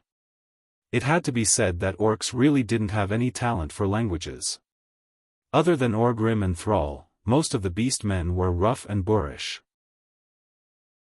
No wonder the orcs were born with -2 intelligence in most Dungeons and Dragons games. Tyrant and Illidan took good care of Brock and moved him to a night elf inn. Even though the two sides had great communication difficulties, after a difficult night of detailed discussion, Tyrant finally understood one thing. There were 5 emissaries who came with Brock to the Cador Empire. Their goal was to stop a calamity that was about to affect the entire Cador Empire, and even the entire planet Azeroth. Burning Legion? The literal translation of the name made Tyrant's heart palpitate. Thinking of Queen Azhara's abnormal actions, Tyrant suddenly had an ominous feeling that a storm was about to arrive. She felt that she seemed to have seen through the fog of fate and vaguely grasped the direction of events. Illidan, go back to the Moon Guards first. If there's nothing important, don't contact me and Malfurion. Remember to keep your distance. Understood. Illidan suddenly felt a sense of eagerness. Tyrant rarely needed his help. It felt good to be trusted by Tyrant at a time when something big was likely to happen. Unfortunately, Tyrant's next words made Illidan a little unhappy. The moon has already started to set. I can't contact Goddess Elun for now. I'll go and discuss this with Malfurion. Illidan had a bitter taste in his mouth. As expected, compared to me, you trust my brother more? This was an indescribable envy, even jealousy. But Illidan did not say anything. He turned around and left. He had already made up his mind to keep a close eye on the Queen. He wanted to dig out the secrets that the Queen's faction had purposely hidden to prove to Tyrant that he was the heroic companion she wanted. The sky was just beginning to brighten when Tyrant received another unexpected piece of news. Malfurion personally came to find her, and the first thing he said was, 3 strange beings came to our forest, and Cenarius took them in. 2 of them claim to be humans, and one of them speaks a strange elvish language that seems to be derived from Cador, but the words are obviously different. That's not important. They brought a message: soon, a terrifying demon army called the Burning Legion will descend upon Caldorii. Tyrant was shocked, and her chest heaved up and down. This was the second time she had heard this name that night. She really wanted to treat this term as nonsense and expel it from her mind, but she couldn't do it. Let's go and meet those outsiders first, and then we need to reach an agreement with Cenarius and the others. One of the main reasons why Sir Lama could maintain a different political view from the Queen was that the natural faction had the support of Goddess Elun and a large number of demigods. Excluding Goddess Elun, who had not descended to the earth as an avatar.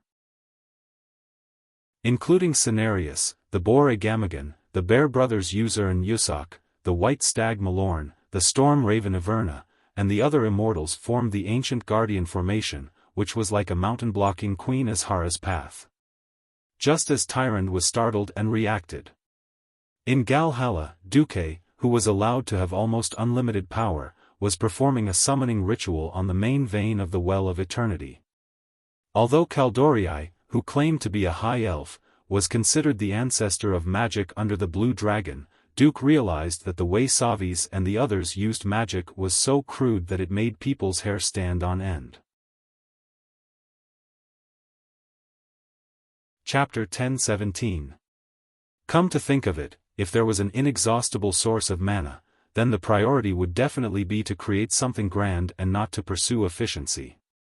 It was like a rich man with a net worth of tens of thousands of dollars for a meal. As a result, the habitual rough use of mana made many finer spells lose the opportunity to be developed. It was different in the future.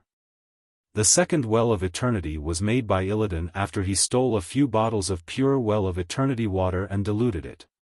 The High Elf Sunwell was made by Dethrima after he stole Illidan's collection. It was an inferior third-generation product. Although the High Elves had always bragged about how awesome their Sunwell was, it might be true for humans without a mana source. But compared to the most primitive version of the Well of Eternity, it was as ridiculous as some Chinese daring to claim to have filled the entire Poyang Lake with a 330 milliliter bottle of mineral water. Since there was no way to provide an unlimited supply of mana, he could only work on techniques to make up for the lack of quantity. Didn't you see that the amazing, Phoenix Flame, magic circuit that should have been popularized had become the exclusive supply of the Sunstrider royal family? It was because the requirements for mana were too high that it couldn't be popularized. Because the High Elves had an inexhaustible power of the Well of Eternity, they neglected the various basics and the creation and optimization of magic circuits. As a result, once the mana that an individual could carry reached the upper limit, the strength of a mage would immediately peak.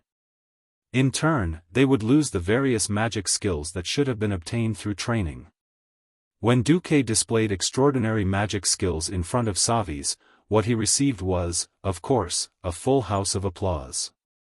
Duque drew a three-dimensional magic array with 7 floors.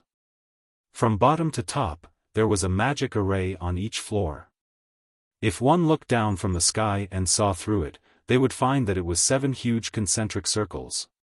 From a three-dimensional perspective, it looked like an inverted cone. When Duque finished drawing, the Cador Arcanists were already kneeling on the ground. Duque used the incomparably cool, crystal pulse staff, as a magic pen. After he finished drawing the array, he elegantly let the staff return to his portal bag. Okay. Activate the magic array. You can attract more messengers of the gods. Duque's look of "don't ask me to do such a heavy job" made him look pretentious. Only Grom at the side knew that Duke was now AF * King Priest. He really couldn't do the job of summoning. At this moment, in the distorted void, Jaden's long right index finger was drawing circles on a huge moonstone with his sharp nails. Her nails, which were strong enough to break gold and jade, easily dug out a handful of green powder from the moonstone. The Eridar twins did not even dare to breathe loudly. They were familiar with Jaden's style, which meant that Jaden was getting impatient. He was a very generous master. At the same time, he was also an extremely harsh master. Benefits can be given, and the amount can be negotiated. The premise is that you have to satisfy his seemingly bottomless and crazy demands. The Gemini knew very well that it was not Jaden's original plan to send a human lord into Azeroth. However, after a simple test, they found that the guy called Infernal seemed to be more suitable to break through planet Azeroth's defense array.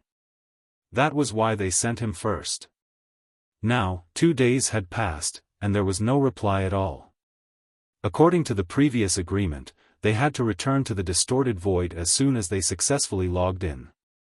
Jaden suddenly said, 3 days. I'll wait until the 3rd day at most. If there's no reply, then you too will go.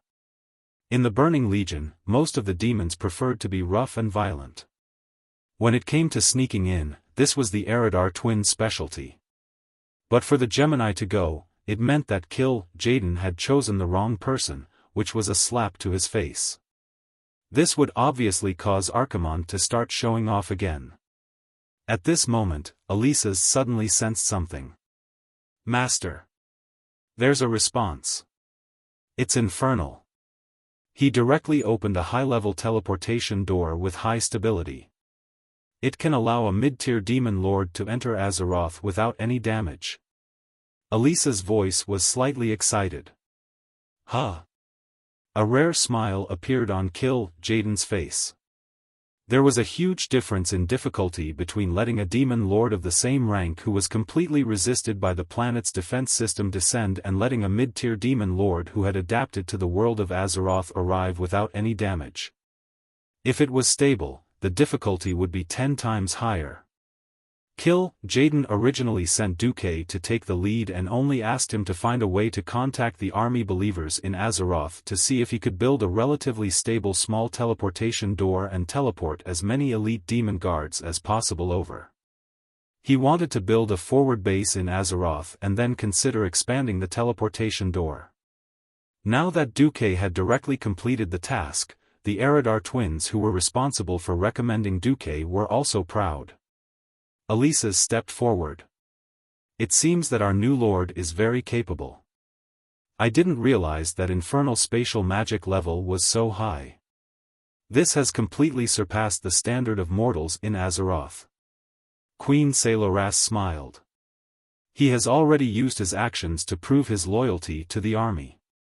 Master, do you think, on the surface, the twins were asking for a reward for Duque, but in reality, weren't they asking for credit for themselves? Kill Jaden also smiled. I hate trash the most.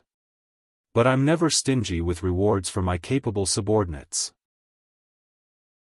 He waved his huge demon hand and 3 boxes that emitted a mysterious purple glow appeared in front of the twins. Give the last one to Infernal. The twins giggled and accepted it. Elisa's asked, Master, who should we send as a mid-tier lord? Kill Jaden smiled evilly. Didn't Archimonde always say that the second wave must be his subordinates? Then let Magtheridon go. In all fairness, Magtheridon was also a very powerful demon. If not for the fact that Duque had just dealt with Manaroth, the boss of the Abyss Lords, Magtheridon would definitely cause trouble for Duque. However, with that incident, it was clear who was the leader and who was the second. They were both intermediate lords. In the end, in the Mage Tower of Galhalla, the High Elves who kept chanting and pouring huge amounts of magic finally waited for the other oracle of their dreams. It was a giant demon with a lower body like a dragon and an upper body like a human. It was more than 30 meters long and 12 meters tall and wielded a double-headed heavy sword. Chapter 10:18. When this huge demon squeezed through the portal like toothpaste, Savis and the others were worried that the portal would not be able to withstand it and explode. In the end, the magic formation that Duque had drawn stood the test and allowed this huge demon to successfully descend.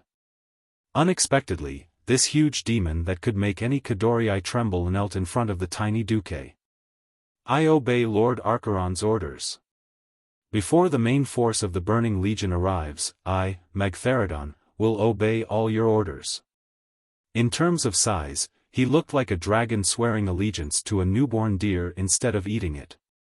It was laughable, but no one dared to laugh. Duque's body glowed like a dark sun, constantly reminding the people around him of his terror and power. Duque's high status left the Kadorii speechless. Duque rubbed his eyebrows and said without holding back, damn it. I want a warlock, an Eridar warlock who can help stabilize and open a larger portal. Why did Arkharon send me an idiot who only knows how to charge and break through enemy lines? Magtheridon subconsciously wanted to flip out on the spot. But at that moment, the Duque in front of him suddenly changed. It was not a change in Duque's power, but in his aura. It was as if time had turned back and he had returned to his childhood, when he was watched by a group of fierce elders. It was a feeling of helplessness and terror. This terror was even greater than most of the Burning Legion's high-ranking lords. Magtheridon's dark green face immediately turned the color of pig liver. Anyone could see that he was sullen, but he did not dare to show it. Come to think of it, Duque had defeated his boss, Manaroth, in one move. If he really wanted to deal with him, half a move was enough. Feeling the surging dark power on Duque's body, Magtheridon, who had been slapped in the face on the spot, would do as he was told even if he had to break his long, horn-like tusks and swallow them himself. He once again lowered his huge demon head. Apologies. Great Lord of the Spiders. It is Lord Archeron's will that assigned me here. If you have any opinions, you can report them to the Lord. I am only responsible for obeying your orders. The first half of the sentence pointed out that there was still a boss behind me, but the second half was obviously a sign of fear. Such a colossus that exuded a terrifying aura was acting like a little wife who had suffered domestic abuse, admitting her grandson in front of Duque. This scene was as strange as it could be. Savis secretly sucked in a breath of cold air, his reverence for Duque involuntarily increasing. Of course, Magtheridon was the main culprit in this large-scale teleportation, but the total number of teleportations wasn't just enough to teleport an intermediate lord. Since the defense circle of planet Azeroth had not been completely cracked, no one knew when the next teleportation would be. Therefore, it was necessary to send as many troops as possible.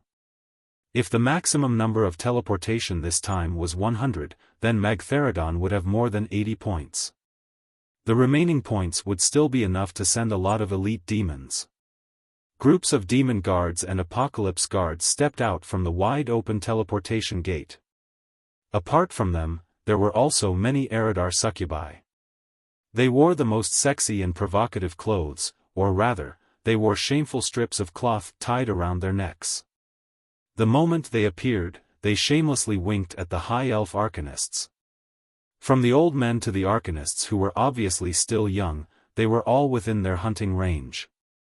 Finally, nearly 1,000 demons knelt on one knee in front of Duque. According to Lord Kill Jaden's orders, from this moment onwards, including me, Dog King Hacker, all 1024 demons will be under the command of Lord Kill Jaden. The one who spoke was a demon officer bathed in flames and lava. He had a head that looked like a dog's head. Dog King Hacker was not the evil god Hacker that the trolls worshipped. This Hacker could only be considered a more powerful mid-level demon commander, and his strength was weaker than a lord's. Duque kept an eye on him, because this guy was trash in other aspects, but his special skills were rather interesting. Duque's gaze suddenly became sharp. His gaze, which was 10,000 times sharper than a sword, swept across the 1,000 demons from left to right. Then, Duque suddenly attacked. A black whip as thick as a pillar swept across the battlefield in 1/100th of a second. The terrifying strengthened version of Mental Whip was temporarily applied to every demon. Without exception, all of the demons fell to the ground, twitching in pain. Amidst the cries of pain, a ferocious expression appeared on Duque's face. Perhaps you haven't heard of me before today, but that's not important. From now on, I'm sure everyone has a very deep understanding of me. Now isn't the time for you to wantonly kill and destroy. When the time comes, I'll let you have your own fun. But before that, you'd better tuck your tails between your legs.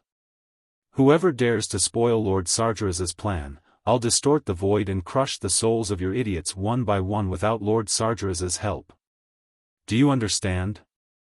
Duque's final roar made the thousands of demons tremble.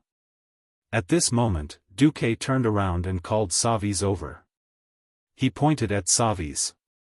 Now, all demon guards and doomsday guards must listen to the command of this high elf, Savis. Even if he wants you to commit suicide, you must do it. Understood. Hundreds and thousands of demons knelt on one knee in unison to Savis. It could be seen that Savis's face was flushed with excitement that couldn't be concealed. Duque's eyes turned and looked at the enchanting succubi. As for you, do whatever Lord Kill Jaden tells you to do. But you, and you, come here for a moment. Seeing Duque's face reveal an evil smile that all men understood. The Cadores Arcanists all revealed envious expressions. One reddish-brown, one purple, the two sexy succubi twisted their slender waists that would make single dogs drool. They wrapped their arms around Duque's waist seductively and followed Duque into the side hall. Almost as soon as the door closed, Duque heard a coquettish voice echoing in his ears. "Great Lord, you really have good taste. You picked us sisters at once. Lord Infernal, may I ask what type of service you would like?" Perhaps some people would ask if Duque had really joined Major's discipline and finally wouldn't let Eridar's hooves off. Of course not.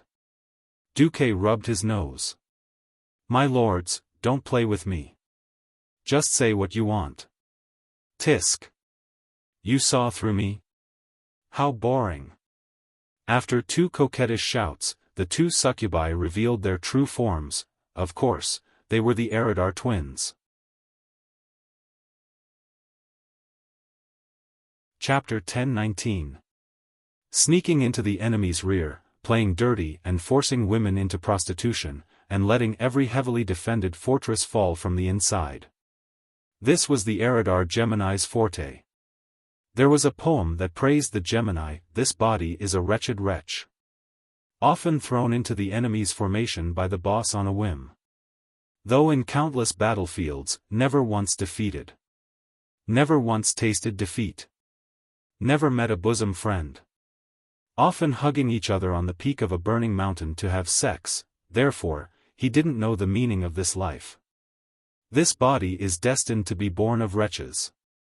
Cough cough. This poem was, of course, made up by players. It was referring to the Gemini's situation in the army where they were not loved or cared for. Every time they could not break through the situation and had to take a roundabout route, they would force the Gemini, the demons who worked behind the enemy's formation, to step in. After successfully opening the door, they would rush into the planet to slaughter and destroy, and the Gemini would have nothing to do with it. It could not be helped.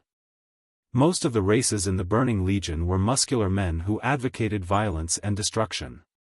They would only scream outside the defensive circle when there was a problem, and those who were willing to put their minds to work were the minority. And so, they kicked the Eridar Gemini over. Duque was absolutely sure that there was no such scene in the original history. So, the Gemini's goal was, of course, to keep an eye on this unreliable leader of the army. But before they could observe in the dark, Duque pretended to show his power and pulled them out. Even if they lowered their strength to pass through the magic circle, their mental strength would not be weakened much. Duque was using the enhanced mental lash, which had a large area of effect. How could a normal elite demon have the same mental strength as the Gemini? That was also the reason why the Gemini's anger was half real. But they were still considered gangsters. They had entered the battlefield to prevent Duque from stirring up trouble. In fact, when Duque had infused his dark energy, connected with Queen Azhara, and opened the portal, in the eyes of the Burning Legion's higher-ups, the possibility of Duque betraying them was almost negligible. The Eridar twins were not angered by this. They immediately reverted to their true colors and started fawning over Duque, the newly promoted Great Lord with a bright future ahead of him. Aura's eyes were like silk, and her soft hands gently shook Duque's left hand. "Hey! Infernal Affairs, Master Kil'jaeden is quite satisfied with your performance this time." Queen Salolas leaned directly on Duque's right shoulder. "Since Master Duque is in a good mood, we've spent a lot of effort to get these things from Master for the sake of you making us sisters proud." With that said, Gemini waved her hand at the same time, and 3 treasure chests emitting powerful mana fluctuations appeared in front of Duque. The best actor Duque, of course, was instantly immersed in his role. Like a money grubber, oh, no, like a starving dog, he pounced forward and opened the treasure chest, letting out a series of exclamations. The Eridar twins' faces were still frozen in awkwardness as their hands were suddenly emptied. This brat clearly did not like the Eridar Demoness. Seizing the opportunity to escape. But who were Gemini? A professional worker behind enemy lines. A professional, okay? In any case, Duque's crazed gaze towards equipment was not an act. Since she knew Duque's weakness, it was a small matter that she couldn't seduce Duque. Originally, Sir Kill Jaden wanted us to pick 2 of them first, and the last one is for you. Aura's voice sounded at the right time. Queen Saloras continued, but seeing that you've just become a Void Lord and don't have much good equipment on you, Infernal Waters, I'm afraid that you're a new Void Lord. We sisters will reluctantly part with our treasures and give them to you first. The best actor, Duke, looked embarrassed. This is a piece of equipment that every lord yearns for, Aura said. Queen Salola sighed, hey. I really can't bear to. The Eridar twins echoed each other. It was so obvious, how could Duque not understand? If Duque chose to continue pretending to be stupid and try to get the equipment, they also had a backup plan to deal with Duque. Even though Duque was the leader of the Church of Immoral Principles, Duque's moral principles were as high as ever when it came to soul corruption. Duque immediately smiled and said, Infernal Waters' position today is all thanks to the 2 Eridar sisters' guidance. If there's anything I can help with, please let me know. Although he said that, his hands did not relax at all. He grabbed the equipment in the 3 chests in his hands, clearly showing that he didn't want the equipment, he wouldn't give his life, everything else was negotiable. Seeing Duque acting like a miser, Gemini smiled like a flower and said, he. It's not an order, I just hope that Infernal Waters can provide as much detailed information as possible on the enemy so that we can work for Master Kill Jaden. What Gemini wanted was never simple destruction and destruction. There were too many boorish people in the Burning Legion who relied on their muscles to make a living. No matter how good Gemini was at fighting, it was impossible for them to surpass vanguard generals like Manaroth, not to mention a big shot like Archimonde. They relied on information to become rich. Just as they reached this step, they were shocked. With many years of secret work experience, they could tell at a glance that Savis, the general who had pushed for the Burning Legion to descend, was completely obedient to Duque's words. In addition to the various deductions, Duque had actually controlled almost all of the High Elves in a short 2 days. This was a good thing for the army, but to Gemini, it was tantamount to losing an important point of entry. If they wanted to obtain further information, they could not avoid Duque. Gemini very straightforwardly proposed an exchange of benefits to Duque. To their relief, Duque immediately agreed. No problem. But 2 days is too short. I have to prepare the summoning spell and collect information, so this information is definitely not complete. It is only a general idea, and a lot of it came from Savis's words. Duque took out a thick piece of parchment from his pocket. On it, there was a long list of names written in Eridar, as well as the corresponding introductions. Gemini was overjoyed when she saw it. Written on it were names such as the Supreme Leader of the Moon Guards, Latuzius, and the Lord of Fort Raven, Ravencase. Of course, there were also the names of some lords. For the Gemini who had just arrived, this was definitely no different than a beacon in the dark. Whether Duque was hiding anything or not, it could be said that it was easy to find out. Duque would also not fake this kind of thing. It was impossible for Gemini to know Duque's evil intentions. Admittedly, these guys who seemed to be very important were indeed the backbone of the Night Elves. But many of them in the original history were just bystanders. For example, just mentioned Latuzius. If this guy did not kneel, there would not be Illidan's position. The ingenuity of this was something that outsiders like the Eridar Gemini could not understand. Moreover, among Queen Azhara's political enemies, they were not the ones who made the most noise. Since they were all cannon fodder teammates in history, Duque really did not feel the pinch when he sold them. Chapter 1020. Sending the information was just a basic exchange. This level of information was definitely not enough to exchange for Kill Jaden's treasures. Duque also sent dozens of gossip, one of which was, one of the important leaders of the Alun Sisterhood, Tyrant, was in a love triangle with the Stormrage brothers. As the first disciple of the demigod Cenarius, Malfurion Stormrage, who had a great influence in the naturals, had the upper hand in this love competition. Illidan Stormrage, who had basically failed, joined the Moon Guard.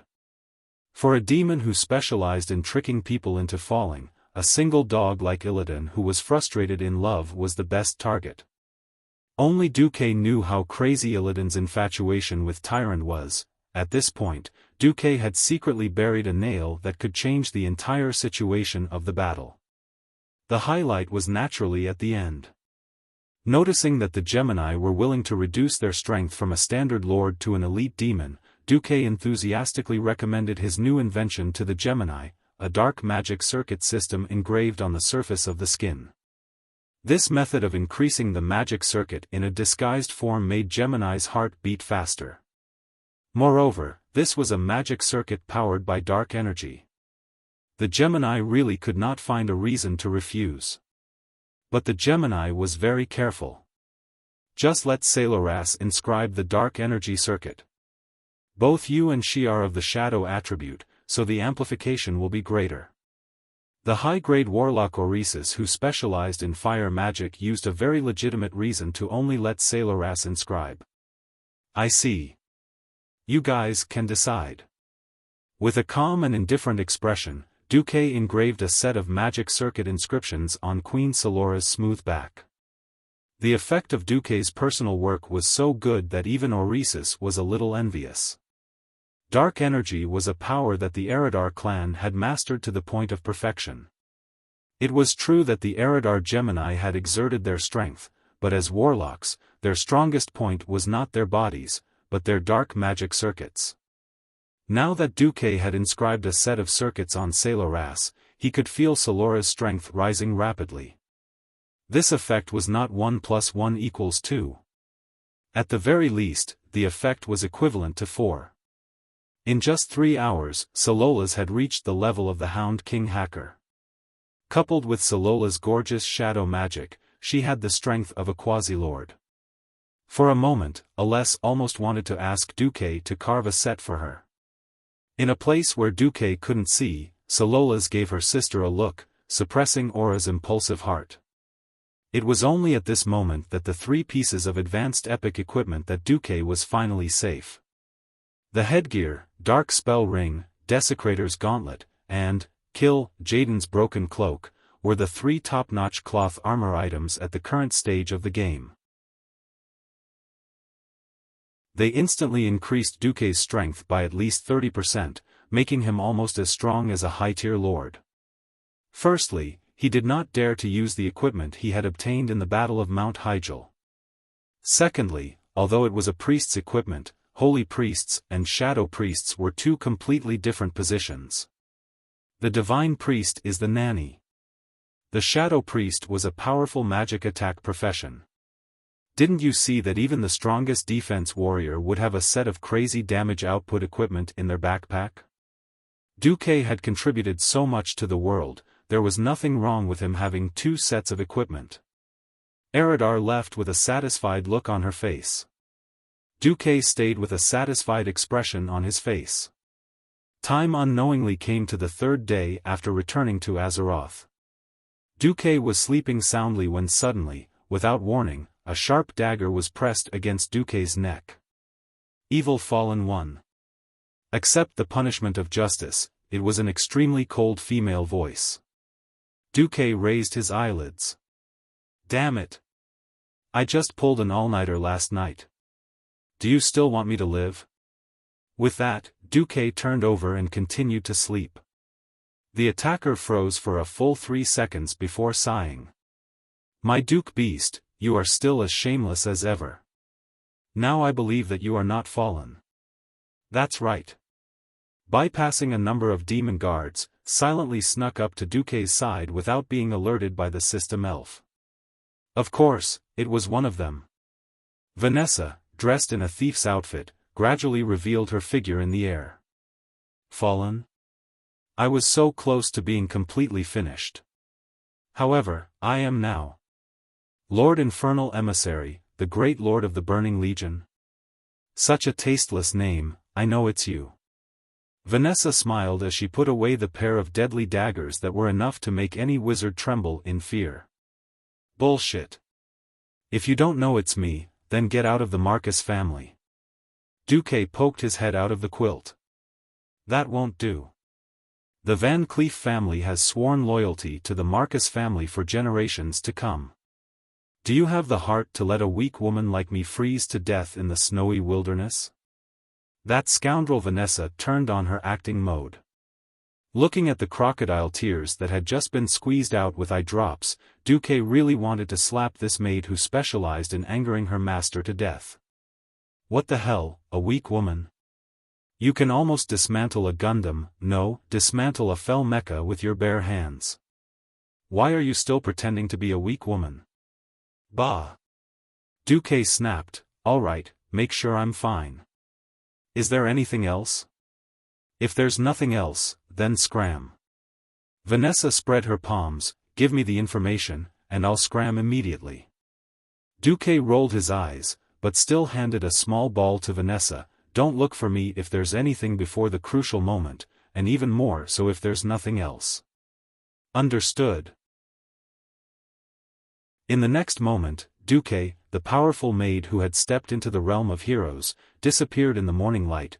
Looking at the sky outside the window that had finally become sunny, Duque pondered, the actors on the old stage are all here. May I ask, Goddess of Fate, what kind of surprise or scare will you bring me this time? Throughout the ages, those who could clearly grasp the veins of fate, let their vision transcend the mortal world, and control the overall situation had always been rare. At this moment, there were still countless people daydreaming. In the palace of Azhara City, Queen Azhara danced happily. Her graceful stains made the eyes of a group of maids stare, he. Vashj, am I beautiful? As the queen's personal maid, Vashj's face was filled with fanaticism. In this world, there will be no existence that can resist your majesty's charm. Is that so? That's great. Yes, that spy from yesterday must be pretending to be calm. Because he knows that his master, Sargeras, must be infatuated with me. In that case, I will become his matriarch. He. Chapter 1021. Every being had the right to daydream, but only one in a million could turn a seemingly unreachable dream into reality. Duque didn't know how stupid Queen Azhara had to be so sure that she could make Sargeras fall head over heels for her. Anyway, he had no obligation to save these self-proclaimed nobles among the elves, nor did he plan to reverse this 10,000-year-old history. If things went awry, the Night Elves' hegemony on the continent would be permanent, and there would be nothing left for humans after 10,000 years. Then wouldn't the empire, harem, that Du had built up be ruined? Are you kidding me? Since the High Elves want to die, I won't stop them. Thus, Duque became the great Void Lord of the Burning Legion with a peace of mind. However, in order to prevent himself from getting too into character and causing the Night Elves to fall, Duque still did his homework. Less than half an hour after Vanessa left Duque's side, Tyrande received a magical image that made her tremble both physically and mentally. Under the summons of Savis and the other elven arcanists, a huge three-dimensional magic formation was activated. Hundreds and thousands of demon soldiers lined up neatly and walked out of the portal. Burly bodies, muscles full of violent beauty, sharp and hard fangs and claws. All of the above almost made Tyrande faint. An unprecedented sense of danger filled her and Malfurion's hearts. Mr. Roddick, Miss Vanessa, please repeat what you know. This is very important. Ronan, who went by the alias Roddick, and Vanessa, who basically didn't appear in the Battle of Mount Hyjal, both appeared before Tyrande and Malfurion after putting on makeup. The Burning Legion's invasion is unavoidable. Most of the nobles in Kaldorei have already become the Burning Legion's minions. War is about to break out. I don't know the exact time of war, but I'm sure it's very near, Ronan said with absolute certainty. Malfurion, however, noticed another detail. This magical image is very magical and very stable. I can't imagine how they managed to bypass the detection of so many great arcanists and complete the recording. Miss Vanessa, can you explain? I won't hide it from you. Roddick's teacher, who is also my master, is currently in the enemy's formation and is in a high position. However, we are unable to fully trust you, nor can we tell you his current identity. Please forgive us. However, the authenticity of this information is extremely high, so please be prepared and stop fantasizing about Queen Azhara. Because she is one of the masterminds behind the Burning Legion. The two night elves clenched their fists. Even though Roland had long since known that the noble high elves were crazily obsessed with the arcane arts, attracting the most terrifying demon army in the universe in order to obtain even greater power was no different from self-destruction. I'm going to find Cenarius. Malfurion rose. I'll talk to Elun, then contact the various lords. Tyron's face was ashen. At this time, Luo Ning suddenly said, actually, one of our companions has already contacted the dragons. Dragon race? Tyrant and Tyrant exclaimed in shock. To the ancient night elves, the dragons were a race that was both very close and very distant. The dragons, who guarded the world, rarely interacted with other races. However, any intelligent race would know how powerful the dragons were. Yes. Luo Ning said solemnly. Impossible. As long as it was immortal, once they stepped into the dragon clan's territory, they would be burned to ashes. The dragon clan would not give anyone a chance to explain themselves. Call your companion back immediately. Malfurion said anxiously. Luo Ning shook his head. It's fine. My companion's identity is a little special. He will definitely succeed in convincing the dragons. Crassus was also a red dragon. As the saying went, don't talk to your own people. The dragon's breath would never land on Crassus. In any case, this was a little secret. Tyrant and Tyrant heaved a sigh of relief. Tyrant said, if the dragons join us, Luo Ning interrupted her with the words I'm going to win, no. Even if all the 5 colored dragons come together, they might not be able to defeat the Burning Legion. All we can do is avoid collapsing right from the start. As for the opportunity to win, we need to look for it seriously. Tyrant and Tyrant's faces paled. They couldn't help but raise their guard against this unknown Burning Legion. Tyrant spoke resolutely, we will prepare to the fullest extent possible for this war. Malfurion said, I'll have to trouble you to help with the rest. Luo Ning and Vanessa nodded at the same time. In fact, Luo Ning sighed too. He was also very helpless about this time's transmigration. On one hand, the information he had gathered was limited. Nozdormu had forbidden them from coming into contact with the Night Elves, saying that it might cause an irreversible change in history.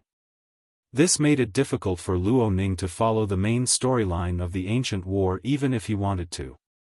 After all, as far as Luo Ning knew, only Tyrant and Malfurion were still alive after the ancient war.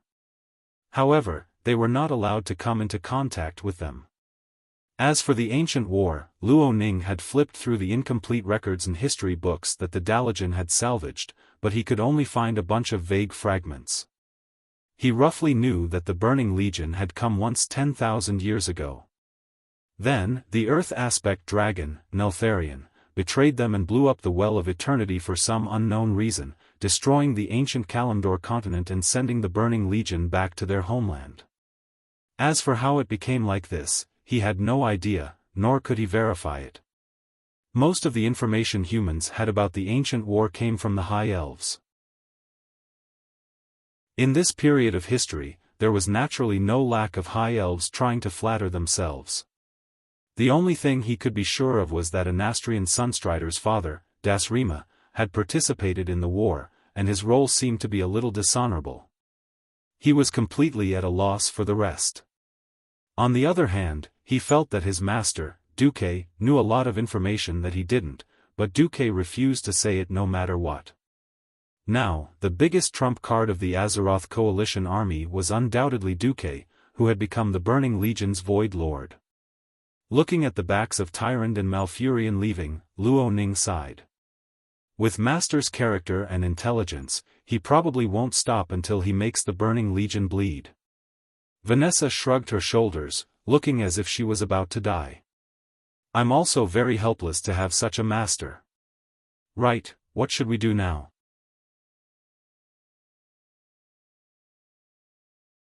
Chapter 1022. I'm going to learn from Master during the battle at the Dark Portal. I'll think of a way to print a batch of battle manuals and teach the Night Elves how to deal with demons. This will prevent them from taking the wrong path. Experience gained through blood and life was always a priceless treasure on the battlefield. This could change the balance of power on the battlefield. Vanessa suddenly asked, "What is Brock doing?" Ronan shrugged. After he regained his freedom, he was summoned to see Cenarius. It seems like the demigod is trying to strengthen his Blade of Cataclysm. Lucky guy. Right, how much time do we have? Master told me to go to Azhara at noon and midnight to keep an eye on Grom Hellscream. Before the city's defenses were strengthened, a hero-level thief like Vanessa could enter and leave Azhara easily. She immediately understood what it meant to keep an eye on Grom. At noon on the first day, Grom was playing with ivory carvings in the corner of the royal garden. He was carving on a steel boar's tooth, carving the head of a lord of the abyss on it. On the second day, Grom was playing with wood carvings, using an axe as a carving knife and carving out 2 lords. At midnight on the third day, Grom went to the toilet 3 times. Every day, Grom would do something new. The intelligent Vanessa immediately understood what he was doing. Unbeknownst to most of the Night Elves, the dark clouds of war were rapidly accumulating. On the 6th day, Vanessa finally received new instructions. It wasn't until the 7th day that Tyrant finally received the most conclusive piece of information. Illidan, who had joined the Moon Guard, had snuck back and told Tyrant the terrifying truth that there were 5 Burning Legion lords in Azhara. Tyrant no longer hesitated and went straight to the Night Elves' respected Lord Ravencase. She showed Ravencase the evidence. Ravencase's face was ashen. He swung his strong arm in a circle and slammed his fist on the table. That traitor Savis must have deceived Her Majesty. No. I must encourage all the lords to start an operation to rescue the king. Tyrant was speechless. She could not help but admire Queen Azhara's charm. Even though there were images of the Empress appearing near the teleportation portal, and even footage of the Empress happily caressing those burly and ugly demon guards, there were still many lords like Ravencase who believed that the Empress had been deceived. 5 lords of Caldorii had the same idea as Ravencase. The only good thing was that at least they were ready for war. Just as the war was about to break out, something big happened in Azhara city. A huge commotion came from the outer city of Azhara. It was the resting place of Queen Azhara. She ordered music to be played in the hope of driving away the noise, but alas, the lyre and flute were of no use. She had no choice but to get up. Her new bodyguard, the Demon Guard, followed closely beside her. She strolled gracefully through the palace. The first person she saw was not Jarvis, but Varsun, the captain of her guards, who was on one knee with one fist on his chest. I am the Supreme Empress. My dear captain, why is it so noisy outside? The night elf with a face full of scars looked up at her and hid his expression. Perhaps it will be easier to show it to you. Very good. He led the way to a balcony overlooking the main city. Azhara rarely came to this balcony because she didn't want to be seen by the public. She preferred the view from the luxurious balcony in her room, which might allow her to see a corner of the Well of Eternity. With a snap of Varsan's fingers, a royal arcanist released a small, telescopic vision. Then, the spiritual spell visual projection showed the queen that many civilians in the outer city were vomiting and having diarrhea. It was a terrible scene. E.W. The queen waved her hand, not wanting to continue watching. The mirror image disappeared instantly. Your Majesty, it seems to be a plague. How can there be a plague? Why didn't anyone report it to me? The queen looked displeased. At this moment, Savis hurried over. Honorable Lord of Evernight, I may be able to explain. The queen raised her hand and gestured for Savis to continue. According to your instructions, we are shutting down the magic branch of the Well of Eternity so that more magic power can be injected into the construction of the portal. When we shut down the magic branch of Count Ali John Farrell's Mage Tower, it seemed to have caused a leak in the Count's lab. Leak? Yes. It seems that a virus that can cause severe diarrhea leaked out and contaminated part of the water supply. As a result, more than 10,000 civilians are infected. How many Kaldorii died? Not many died, but their excrement seems to have the possibility of secondary contamination. The civilians are panicking now. The queen looked even more displeased.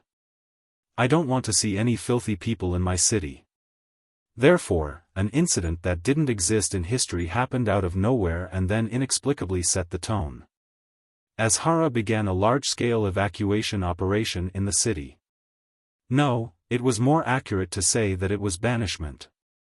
A large number of moon guards and city guards carried shining magic weapons and wantonly drove the civilians away from Azhara.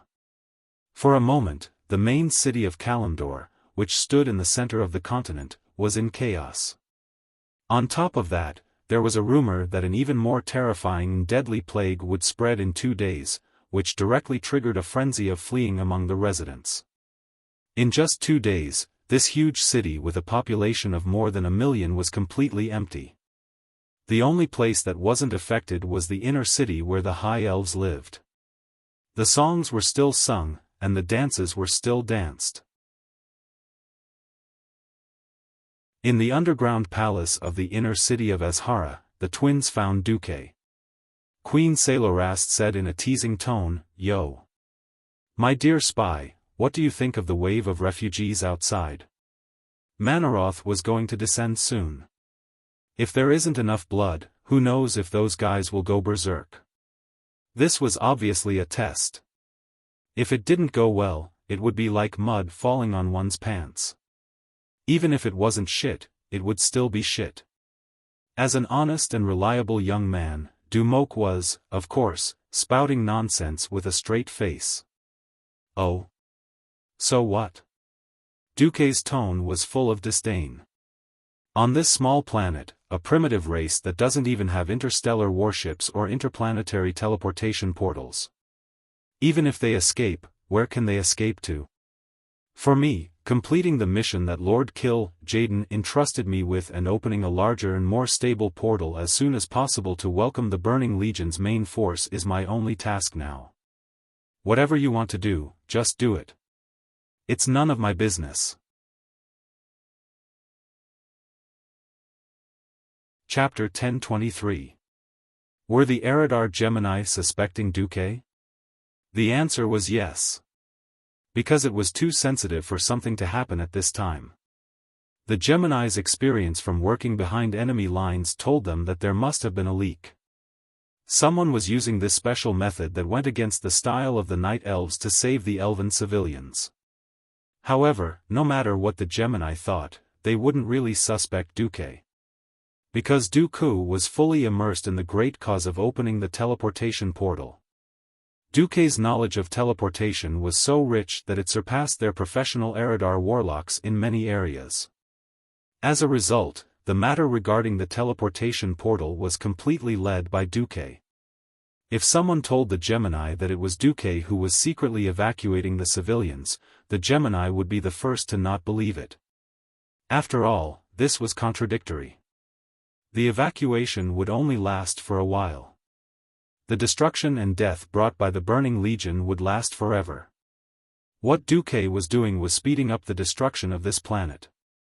When Duque finished adjusting the largest teleportation portal built based on the Well of Eternity and teleported Archimonde and even Sargeras over, the situation would be set. Duque's current behavior was completely that of a loyal subject of the Burning Legion. The Gemini was just asking. Then, they turned their gaze to the most unreliable High Elves. The Empress faction was mostly madmen who pursued power.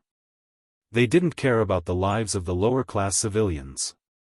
As long as they could obtain the power to break through their limits, their thirst for power would be satisfied. Looking at those ignorant idiots who worshipped Sargeras as their creator and god, the Eridar Gemini laughed coldly at the same time. Idiots! Just hold on to your hope and wait. Auras couldn't stop giggling. After your planet is destroyed, you'll probably have the same expression as those idiots before. Queen Salola's had clear contempt. Who knows, there might be a great Void Lord among these self-proclaimed High Elves. There's only one infernal affairs. Interestingly, even though they had come into contact with countless civilizations and destroyed countless planets, the Eridar people still didn't understand the meaning of the word infernal affairs. The Burning Legion's invasion continued. Every night, at the most suitable time to open the portals were opened one by one. From small teleportation portals the size of the palace's side hall to large teleportation portals that were 20 meters wide and 60 meters tall, the elite demons of the Burning Legion streamed out one after another. What was rare was that these demons did not attack immediately. Instead, they were all stuffed into sardines and placed densely in the underground palace of the royal family in Azhara City. Coward! This is the behavior of a coward.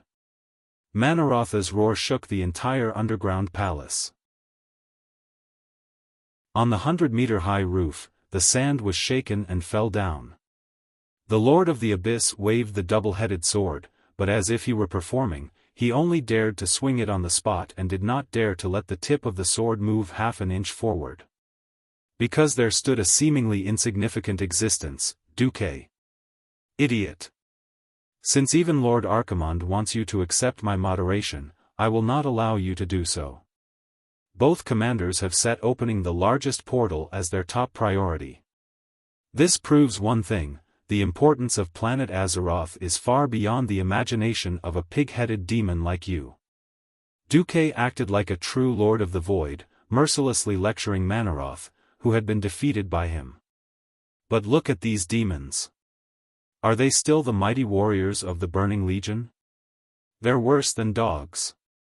Not daring to challenge Duque's authority, Manaroth was not stupid and changed to a roundabout way to ask for permission to fight. Duque glanced at the huge portal that was about to be completed by the Burning Legion's dark craftsmen.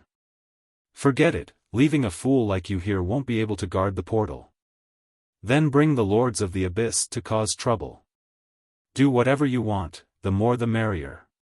Everyone could hear the sarcasm in Duque's words, but Manaroth felt as if he had been pardoned and brought his underlings to work. Karzak, Khazragar. Guard this place. Duque said without turning his head. Yes. Understood. After the two promises, these two lords of the apocalypse, who had been killed on Mount Hyjal 10,000 years later, listened to Duque's orders like loyal dogs at this point in time before they were killed 10,000 years ago. This scene was truly comical. An hour later, all the night elves in the Kaldorii Empire were alarmed. One by one, they raised their heads. In their perception, the world that had been bustling with noise a moment ago had suddenly become silent. There was no night wind, and every leaf in the forest outside the window was drooping. There was neither the sound of wind or the chirping of insects. Only the loving light of the moon goddess Elun poured down from the branches in the form of moonlight and shone on the cheeks of the night elves. The expensive magic lamps that would never be extinguished at night all lost their luster, and every night elf city fell into a short and strange silence. What happened? Where's the magic power of the Well of Eternity? In the darkness, countless elves exclaimed. However, their panic and agitation were the greatest contrast to the lackluster magic power tributary below the city that did not even have the slightest ripple. At this moment, all the elves felt that the world they were familiar with was deviating. The magic power that was once extremely familiar and powerful seemed to be leaving them in fear under the threat of the goddess of fate. In the dark, it seemed that something sinister was descending, as if some terrifying existence was waiting for them at the crossroads of fate. An invisible black hand was secretly guiding and manipulating everything with its unparalleled power. The elven arcanists subconsciously looked around and found that many monsters that had been imprisoned in the magic prison, from the smallest magic dragons to the extra-large dragon beasts, were all running out of the prison cells. Unexpectedly, they thought that these monsters would immediately turn on the elves after gaining freedom and take revenge on the masters who had imprisoned them. However, no matter what kind of monsters they were all trembling and even running around in panic. No one realized that they were doing everything they could to get away from Azhara City. All the elves who could sense the magic power felt their hearts skip a beat. Because at this moment, all the wizards in the entire Kaldorii Empire had their connection with the Well of Eternity forcibly cut off at the same time.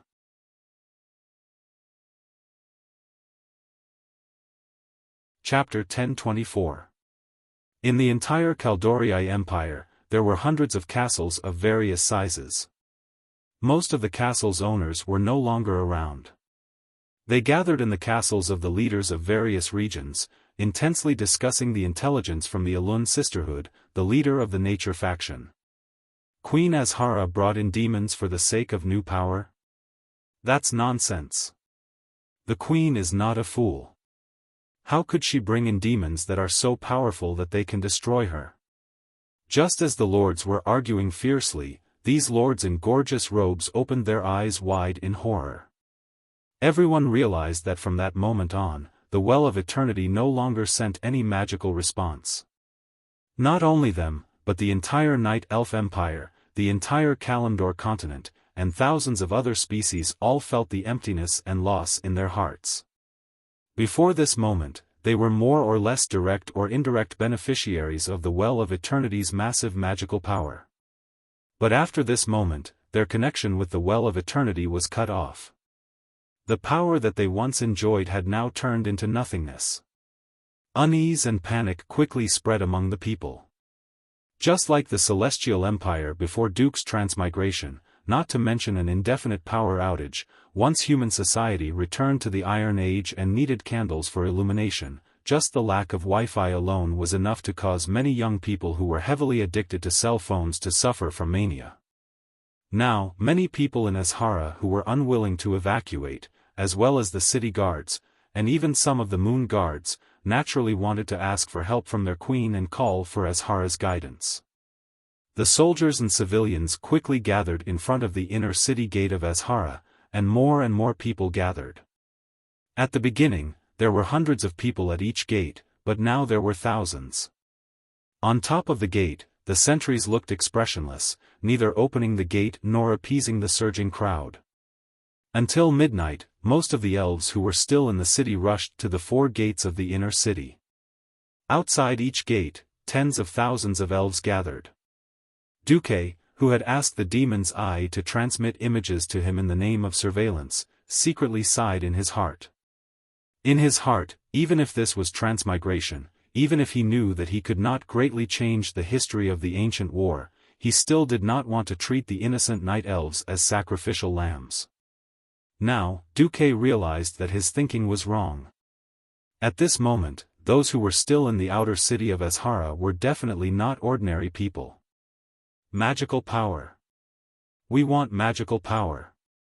Give me magic power, give it to me, or I'll go crazy. To Duque's surprise, the people rioted. Some elves seemed to be venting their frustrations as they blasted, fireball, at the inner city of Azhara, which was still high and mighty and revered as holy half a day ago. The weak fireball that lacked magic power smashed into the inner city wall. Before it could touch the wall, it was blocked by the inner city's magic defense wall and turned into clusters of sparks and flames. Some of the elves frantically tore at their clothes and scratched at their purple skin with their not-so-sharp nails, leaving deep bloody marks that exposed their flesh. Some of the elves were crying and yelling. While shedding tears of blood, they were grabbing their compatriots beside them and tearing them apart in a frenzy. Some elves even started to set fire to the houses around the inner city in order to vent their dissatisfaction with the Empress. Looking at them, Duque took a deep breath. It was just like how the High Elves suffered from magic addiction after losing the Well of the Sun. Now, even their beautiful faces had become hideous and distorted. These fellows who had lost their rationality were undoubtedly drug addicts. However, because the magic density of the original Well of Eternity was many times higher than that of the Well of the Sun, they were addicted to the Well of Eternity magic, which was many times stronger than the original Blood Elves in history. When the addiction flared up, drug addicts could trample on all conscience in the world and murder all the beauty in the world. Duque suddenly understood that the fall of the once prosperous Kaldorii Empire was not without reason. At this moment, Queen Azhara was beside Duque. Azhara was still the same Azhara, but the scene in front of her was no longer the one she was familiar with. Azhara's golden eyes witnessed the scene of the city falling into destruction, the buildings that were quickly turning into ruins in the flames, the sea of fire that was gradually joining together, and the crazy elves who were murderous to their compatriots. She looked around and found that the inner city wall that protected the High Elves was still intact. Are these my beloved people? Queen Azhara was trembling all over. Savis, who was beside the queen, stepped forward. Your Majesty, do you see this? These are all lowly people who appear to be obedient, but in reality, they don't care about your rule and benevolence. Everything in front of us is worthless. For a more perfect world, all imperfections should be swept away. Swept away? When Duque heard this word, he only felt disgusted. Weren't the High Elves the ones who abused the magic of the Well of Eternity and caused millions of subjects to be deeply addicted to it? At this moment, Queen Azhara turned around and faced Duque. May I ask if the most trusted servant of Creator Sargeras, the commander of the heavens, the lord of the infernal underworld, also agrees with us doing this? Duque's disgust for Azhara deepened. This was a so-called ruler who pursued perfection. Everything a perfect queen did had to be perfect. Of course, Azhara couldn't allow her city to be tarnished by those addicts. But as a perfectionist, she couldn't open her mouth to announce the purification of her subjects. Ha ha ha. You want me, a fake Void Lord, to be the scapegoat? Duque laughed coldly. Isn't it your right as a queen how to deal with your subjects? This seemingly ambiguous sentence made Azhara and Savis think that they had gotten enough hints. Savis nodded first. If Sir Mark Dooku says it must be done, then it must be done. Moreover, the other commander of the heavens, Sir Manaroth, also thinks that purification is necessary. I have always believed that in the name of pursuing glory, sacrifices are unavoidable. Moreover, these are thugs who tarnished the glory of Her Majesty's holy city. Azhara had briefly met the unforgettable Manaroth with her chief counselor, and she had fallen head over heels for the towering servant of the Creator. Seeing that the two commanders of the heavens had agreed, the Shadow Queen Azhara nodded awkwardly. Savis lowered his head. Your wisdom transcends the galaxy. The queen accepted his praise with the calmness of an emperor. She received many compliments every day. This was a major part of her life. As if she couldn't bear to see the carnage that was about to happen, Azhara asked, will this last for a long time? Isn't the Creator coming soon? Chapter 1025. Duque said neutrally. Dark energy extracted at the cost of life and destruction will undoubtedly hasten the arrival of Lord Sargeras. Then I have no objections. The queen sighed as if she was bemoaning the state of the universe and the fate of mankind. She placed her hand on her chest. Yes, I hope that when Sargeras comes, I can be the first to know. If I can't personally greet him here, I will be very regretful. I also really hope to let you know in advance. Duque said without a trace. Now, please leave, Queen. I have to open the portal. The Queen bowed absent-mindedly. Her eyes seemed to be completely immersed in the huge and psychedelic portal in front of her and the true meaning of the gods. That's right, in Azhara's mind, she began to imagine the world she dreamed of. An even greater planet. Every inch of land on the planet was her territory. There were no more ice or ancient gods to stop her from extending her power. Everywhere, there were glorious monuments erected in her honor. This planet would no longer be called Azeroth like people were used to. No, it should be called Azhara. For the Queen's hometown, this was such a fitting name. Azhara. She said it to herself twice, and she was intoxicated by it. She should have made this change a long time ago, but it did not matter now. Besides, she had an even more attractive idea. Indeed, her face was exceptionally perfect.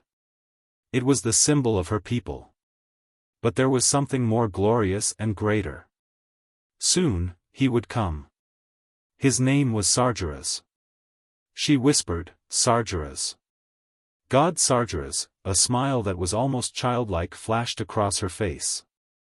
His partner, Azhara, accompanied by the almost crazed whisper, the tall and slender figure disappeared from the gate. Duque was speechless. Crazy woman. If I tell you that Sargeras does not like you at all, will you kill yourself in anger? In recorded history, Sargeras had only f***ked one woman, yes. 10,000 years later, when he possessed Medivh, he f***ked the standard green-faced, fanged Garona, and gave birth to a monkey called Medan. Oh, a mixed blood. Do you have measurements of 60, 50, and 60? Do you have green skin? Do you have hideous little fangs? No. I'm sorry, but you're not qualified. Duque let out a long sigh in his heart. He fully activated his best actor power and announced loudly in front of the Eridar twins and the other Void Dukes with a mocking expression, "Open the door." Following Duque's announcement, the 4 gates of Azhara's inner city finally opened slowly. The elves outside the door all crowded forward like a surging flood. They were certain that Queen Azhara would eventually answer their pleas. However, the one who appeared in the palace wasn't an empress, a minister, or a ceremonial official. It wasn't something that the Night Elves had seen before either. Instead, it was the Burning Legion, a demon army that represented death and destruction.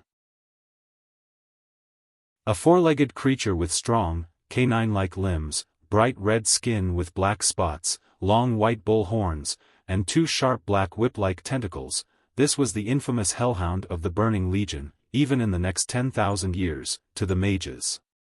Looking at the Hellhounds that formed a huge carpet behind the inner city gates, the Night Elves who were about to charge forward let out sharp shrieks. The tragedy officially unfolded at this moment. The elves at the front retreated, and the elves at the back who had become reckless due to their magic addiction surged forward crazily.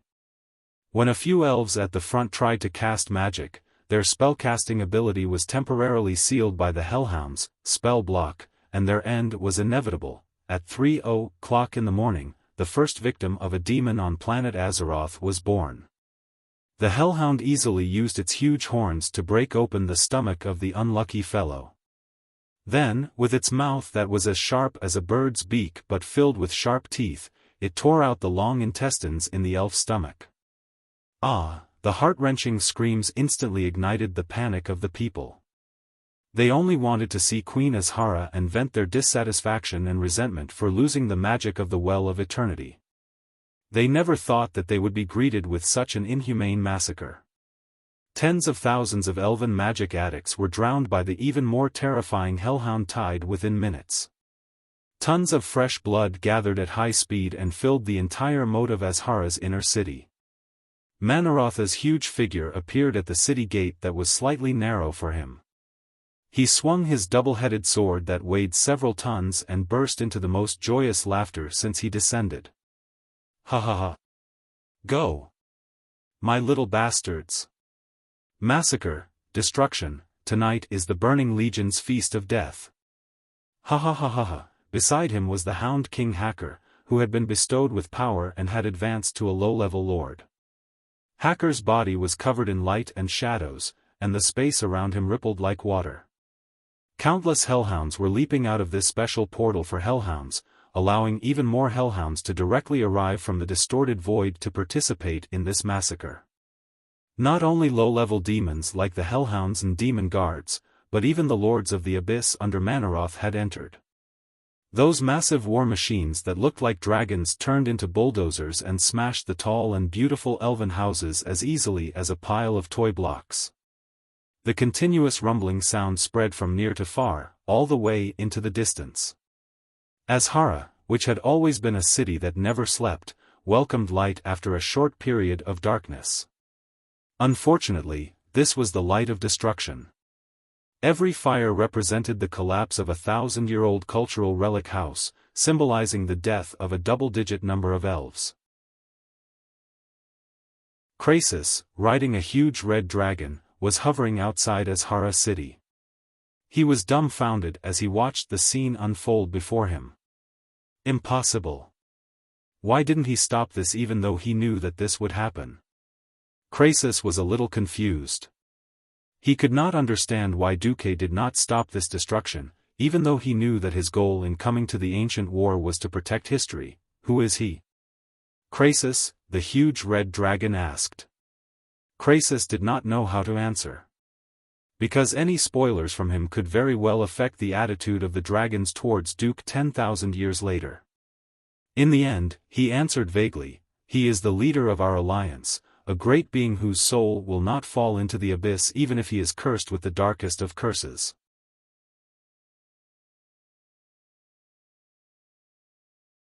Chapter 1026. The Red Dragon was non-committal. What are we going to do now? The Red Dragon's combat power was indeed strong, but it depended on who it was compared to. If it was just the Night Elves, then as long as it did not encounter a Breaking Dawn mage or a mage tower, the Red Dragon could come and go as it pleased. If it was the Burning Legion's air force, then it would be a different story. Krasus knew very well that if Mount Hyjal did not have the domineering magic circle that forbade high-altitude flight, the result of the battle might be rewritten. The Burning Legion's air force was far more terrifying than imagined. Krasus shook his head. Let's go back. We must inform the other races and unite all the powerful and native creatures of Azeroth. Okay. At the same time, the messengers came to Fort Raven every few minutes. All the messengers wanted to see the Master here because there was new news every time. Every news was equally terrible for Ravencase. No matter what, there was no way to obtain magic power from the Night Elves. Even the most experienced wizard here was helpless. In addition, the spell power that relied on the Well of Eternity to provide the source had also failed, and it had caused unfortunate results in one or two places. Panic happened one after another, and they were almost numb to it. It was only at this moment that Ravencase realized that after losing the Well of Eternity, and with the failure of magic communication, it was almost impossible to maintain law and order with the power of mortals. The middle and low-ranking officials in various places could have avoided chaos, but these officials were in chaos. Even if the lords had received the news early, they were not sure of the authenticity of the news and did not pass the news to the middle and lower levels, which directly led to the current chaos. The most important places, the areas near Azhara, had been cut off from news, and it boded ill rather than well. The Moon Guards, who were once proud of, could not even compete with the most primitive ordinary warriors who relied on their own physical strength. At least the ordinary warriors would not be addicted to magic. Damn it! Savis, you evil man who should go to hell. How much do you want to bewitch our queen? Ravencase angrily hammered the table. Tyrande was not afraid of the angry eyes around her. She stood up and said righteously, "No. Your Excellency Ravenkes. Let me emphasize once more, this operation was personally approved by Queen Azhara. Enough. The gods belong to the gods. What belongs to the Emperor belongs to the Emperor." Ravenkes interrupted Tyrande. Tyrande's expression was ugly, her chest heaving with anger. This was also Childoriai's chronic ailment.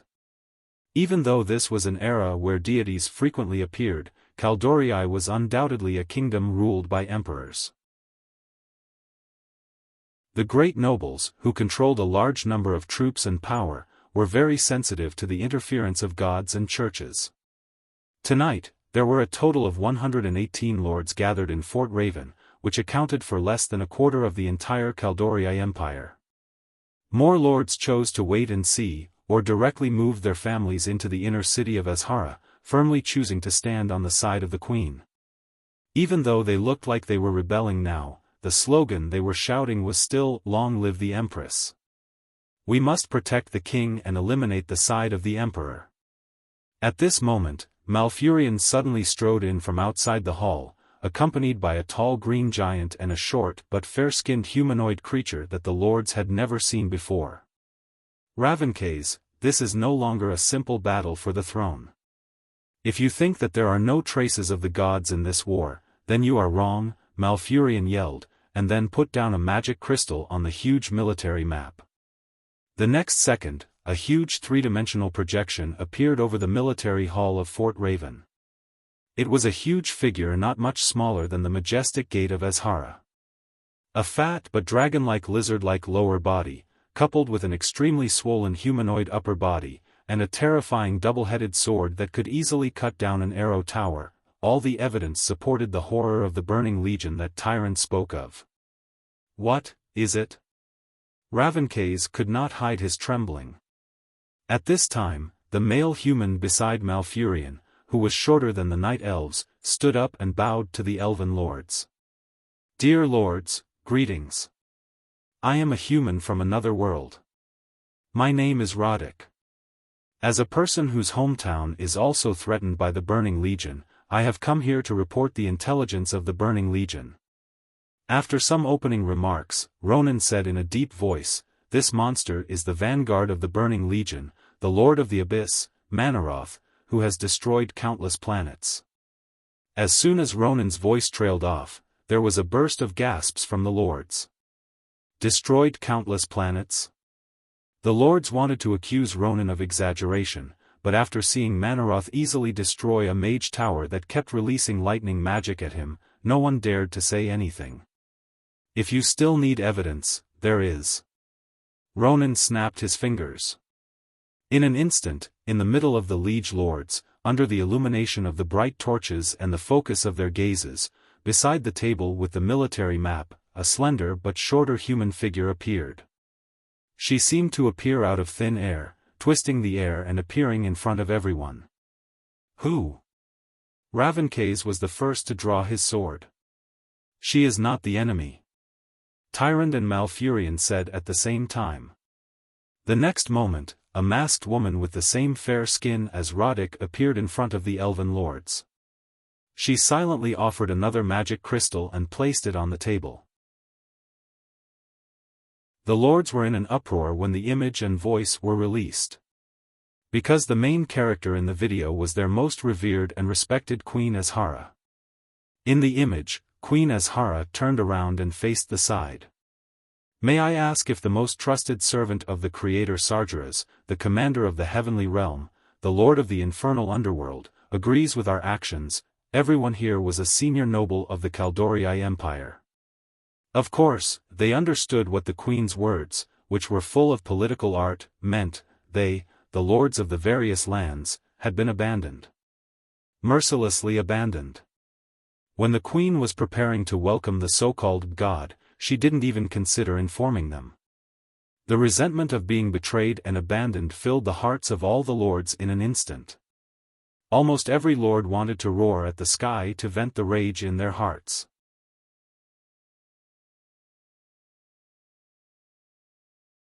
Chapter 1027. Only Ravenkaz broke the magic crystal on the table with his sword. Wait! Our arcanists have never seen such a sophisticated illusion system. Who can guarantee that the information provided by you, outsiders of unknown origin, is true? Ronan was speechless. Reforming the magic image system and storing it, that was technology from 10,000 years later. He really could not refute it now. And, who the hell are you? Which race are you? Don't think that your clumsy makeup can fool my eyes. Ravenkaz pointed at Ronan, who claimed to be Roddick. Even if we are willing to believe that the Queen is involved in this operation, it does not mean that we, the noble Khador, will believe you guys of unknown origin. Stubborn, arrogant, it was a guy like Ravenkaz who had great influence in the upper echelons of the entire Khador Empire. The feudal lords who were filled with righteous indignation immediately distanced themselves from Ronan and Vanessa. At this time, Tyrant walked out, and it was obvious that her clenched fists were shaking. Look at the situation. In the face of such a strong enemy, you still have the mood to play your noble politics. This is no longer something that we, Khador, can handle alone.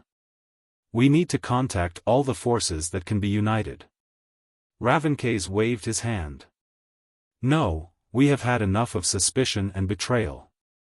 We are the High Elves, we are born to be noble rulers. Even if our queen is deceived for a while, only the High Elves are qualified to polish the queen's eyes. I, Ravenkaz, the Lord of Fort Raven, propose once again, eliminate the treacherous Savis. And after this war in the name of the Queen, we will implement a parliamentary system. The Queen will still be the supreme head of Khador in name. Ravenkaz's eyes were sharp. As for those huge alien monsters, we will use our swords and magic to tell them how Khador occupied the most fertile land on this planet. How did they occupy it? Of course, from the hands of the trolls. With swords. With bows and arrows. With invincible magic. Ravenkaz raised his arms and shouted, and the feudal lords cheered in unison. Tyrande, Malfurion, Ronan, and Vanessa were all silent. Ravenkaz said arrogantly to Tyrande and Malfurion, "You can choose to join us or not." Without even replying, he led a large number of lords out of the military conference room. Ronan muttered in human language, "Is this fate? Or is it that the power of tradition is so deeply rooted and unbreakable?" Vanessa clearly had a different opinion. But Master still revolutionized the entire alliance. Those who don't fit the times will eventually be eliminated. Ronan suddenly shuddered. He somewhat understood what Vanessa meant. Those who tried to stop the wheel of history were destined to be crushed by destiny. No one could save them. All we can do is unite the remaining, purer forces that can be united. 3 days passed, and Ravenkaz managed to pull out an army of more than 300,000 Khadores. They gathered into a surging torrent and marched towards the half-destroyed Azhara city. At the same time, in Azhara, Grom was very depressed. Even though he knew that this was part of Duke's plan, even though he knew that patience would bring him greater rewards, the Burning Legion badge on his chest still made him feel ashamed. This was not the first time he had seen a demon. In his eyes, the seemingly huge and terrifying Cerberus was just a swing of his axe. The cleverer-looking demon guard with a huge horn and a demon's face was also a swing of his axe. In reality, he could only swing his axe at any demon. But with these demons gathered together, he could not swing his axe much. This was because this group of demons was not a pile of loose sand, but an army. Without the support of his comrades, he believed that he would only be able to kill 100 demons at most before he died. This made Grom feel depressed. Strolling along the long corridor of the palace, as he approached the palace with the few teleportation portals, more and more demons surged out from the palace gates. He was not surprised that the huge and beautiful building in the eyes of the elves was undamaged. Just as Duque had told him, most of the elves who had fought alongside him 10,000 years later were now conspirators of the Burning Legion. Grom could see the guards standing in a neat row by the wall. As he got closer, he could even see the twisted and terrifying joy in their eyes under such a creepy scene. Their silver eyes were all red, and some looked like they could not wait to become part of the demons and join this demon army that had destroyed their home. Grom felt a wave of disgust and quickly turned away. On the side of the palace, he noticed that the High Elves' residence was completely preserved. Some of the Queen's servants were even walking from room to room as if nothing had happened around them. Walking quickly to the teleportation area where Duque was, Grom resisted the urge to kill the 2 Apocalypse guards at the door, entered, and saw Duque. Seeing that there were no other demons around, Grom whispered to Duque, "I've had enough." Duque laughed. It was really hard for a fierce general like Lord Roar to play the dirty game. "Oh. Do you like war?" Grom was stunned. He could not read Duque's thoughts. After a moment of silence, he replied, "I do. Those night elves who overestimate themselves have formed an army. Of course, this is nothing to worry about. What I'm concerned about is that according to the latest information, they seem to have one of your compatriots." Duque laughed sinisterly. Compatriots? Grom's 2 bell-sized eyes widened. Of course, he knew that Duque was referring to Brock. Duque, who had transformed into a shadow priest, laughed sinisterly as if he was the most evil incarnation of darkness. "I used my mind to control and torture you. You're unhappy too, aren't you? My slave, I'll give you a chance to be free now. Go, kill your compatriot, and you'll be free. Or, you'll be killed by your compatriot. As for the future, it's up to you whether you want to escape or raise your axe against me or the Burning Legion." He. You demon. Grom finally had some talent for acting. He understood that Duque wanted him to jump back to the righteous faction during the war. Would he get rid of Brock? Of course not. As someone who had worked with Tyrant and Malfurion before, Grom knew very well that the High Priestess of the Moon Goddess had a way to calm the mind and dispel negative mental states.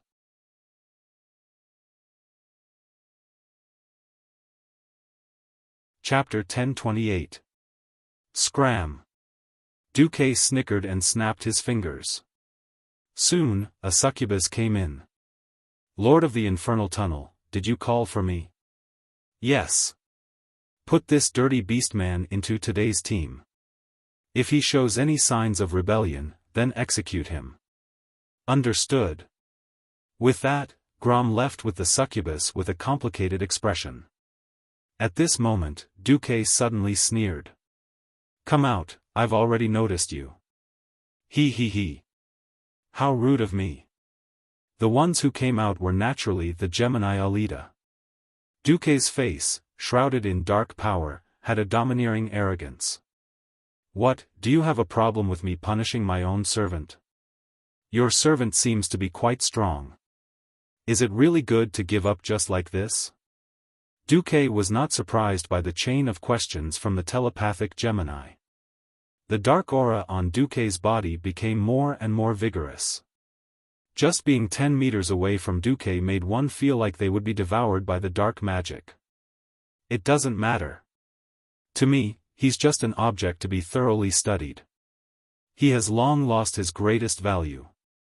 After becoming a Void Lord, I can have as many powerful servants as I want. There are at least 24 high elven mages outside the door eager to lick my shoes." Elisa's narrowed her eyes. "Aren't you afraid that your servant will really rebel and cause trouble for the Burning Legion?" Queen Salola's chuckled. "Who knows, the sin of a servant's betrayal might be on your head." Duque snorted. "Lord Archimond is about to descend.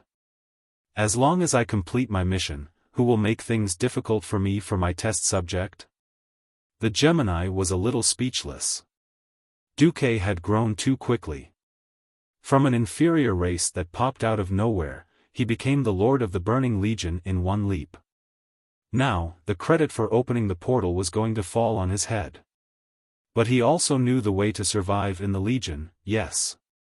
As long as he completed Kill Jaden's strict requirements and did not betray the Legion, he could be forgiven, or even deliberately ignored, no matter how big his mistake was. The credit was greater than anything else. There was even a hint of jealousy in Gemini's heart. Perhaps another lord would have been able to claim the credit of Duque's achievement. The problem was that the other lords did not have such a high adaptability to Azeroth as Duque, nor did they have the spatial magic ability to create a portal like Duque. If a lord whose power had been greatly reduced had descended here, he might not have been able to subdue Savis and Queen Azhara, and he wouldn't have been able to build the teleportation portal so quickly. At this moment, a terrifying will descended. Duque and Gemini bowed at the same time. Greetings, Lord Kill Jaden, Master. Infernal affairs. How long will it take to build a portal that allows Archimonde to pass through? Kill Jaden's huge crimson shadow almost filled up the hall that was at least 200 square meters. The shadow was so realistic and filled with a sharp pressure. Duque and Gemini didn't even dare to raise their heads. Duque replied in a serious tone, "In the best-case scenario, we need to purify the water from the well of eternity that has been polluted by the High Elves before opening it. That will take 14 days. You know, I'm asking for the fastest time." Kill Jaden seemed a little impatient. Duque glanced at the Eridar demon wizards around him. "If I just want them to help me purify the magic and let me control and build the portal, that will take 3 days. Working together, 7 days. Kill Jaden's left eye clearly narrowed. He knew that this fellow called Infernal Affairs had high attainments in spatial magic. But Kill Jaden would never put the fate of his people in the hands of an outsider, even if this outsider seemed to be very loyal to the Burning Legion. If Infernal Affairs did something to the portal and suddenly closed it when only a third of the Burning Legion's troops had passed through, that would be a huge problem. At this time, the Dragon Guardians of Azeroth were not to be trifled with. Then let's play it safe. 7 days. As long as the Archherons arrive, the Burning Legion's victory will be irreversible. Duque bowed and replied at the same time, "In these 7 days, I need to focus on the construction of the portal and will not have time to care about other things.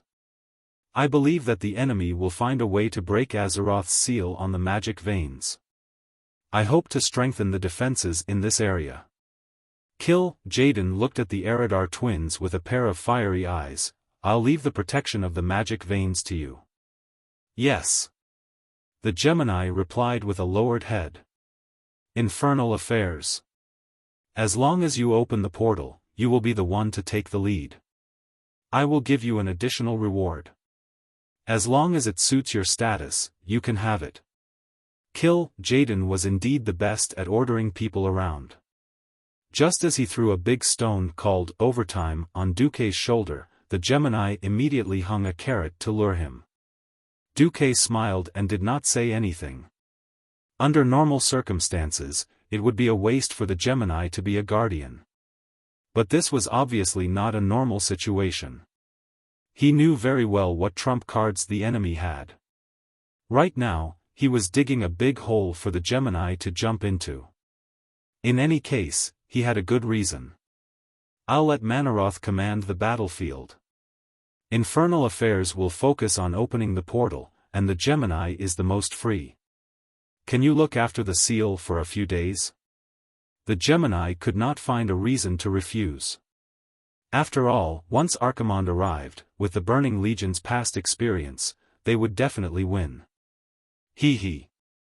In the end, it would become, "It's not that we didn't work hard to suppress the bandits, but the bandits have Gundams." Almost at the same time, Tyrande and Malfurion looked at the majestic elven army, their faces full of worry.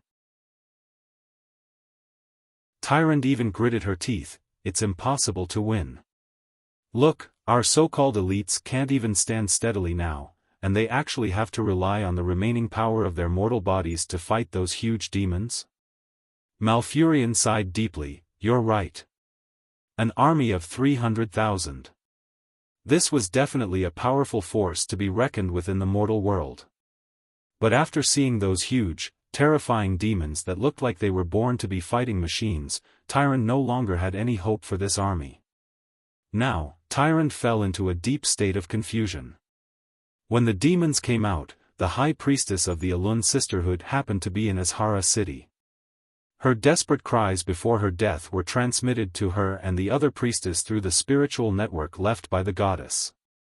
She really wanted to participate in this battle, but she had not received a response from Alun yet. Malfurion made a decision, "No. I want to go to the Emerald Dream." You're tuning into the Xiaofan's Wuxia Tales YouTube channel. Don't forget to subscribe and join us on this journey to catch the most captivating stories.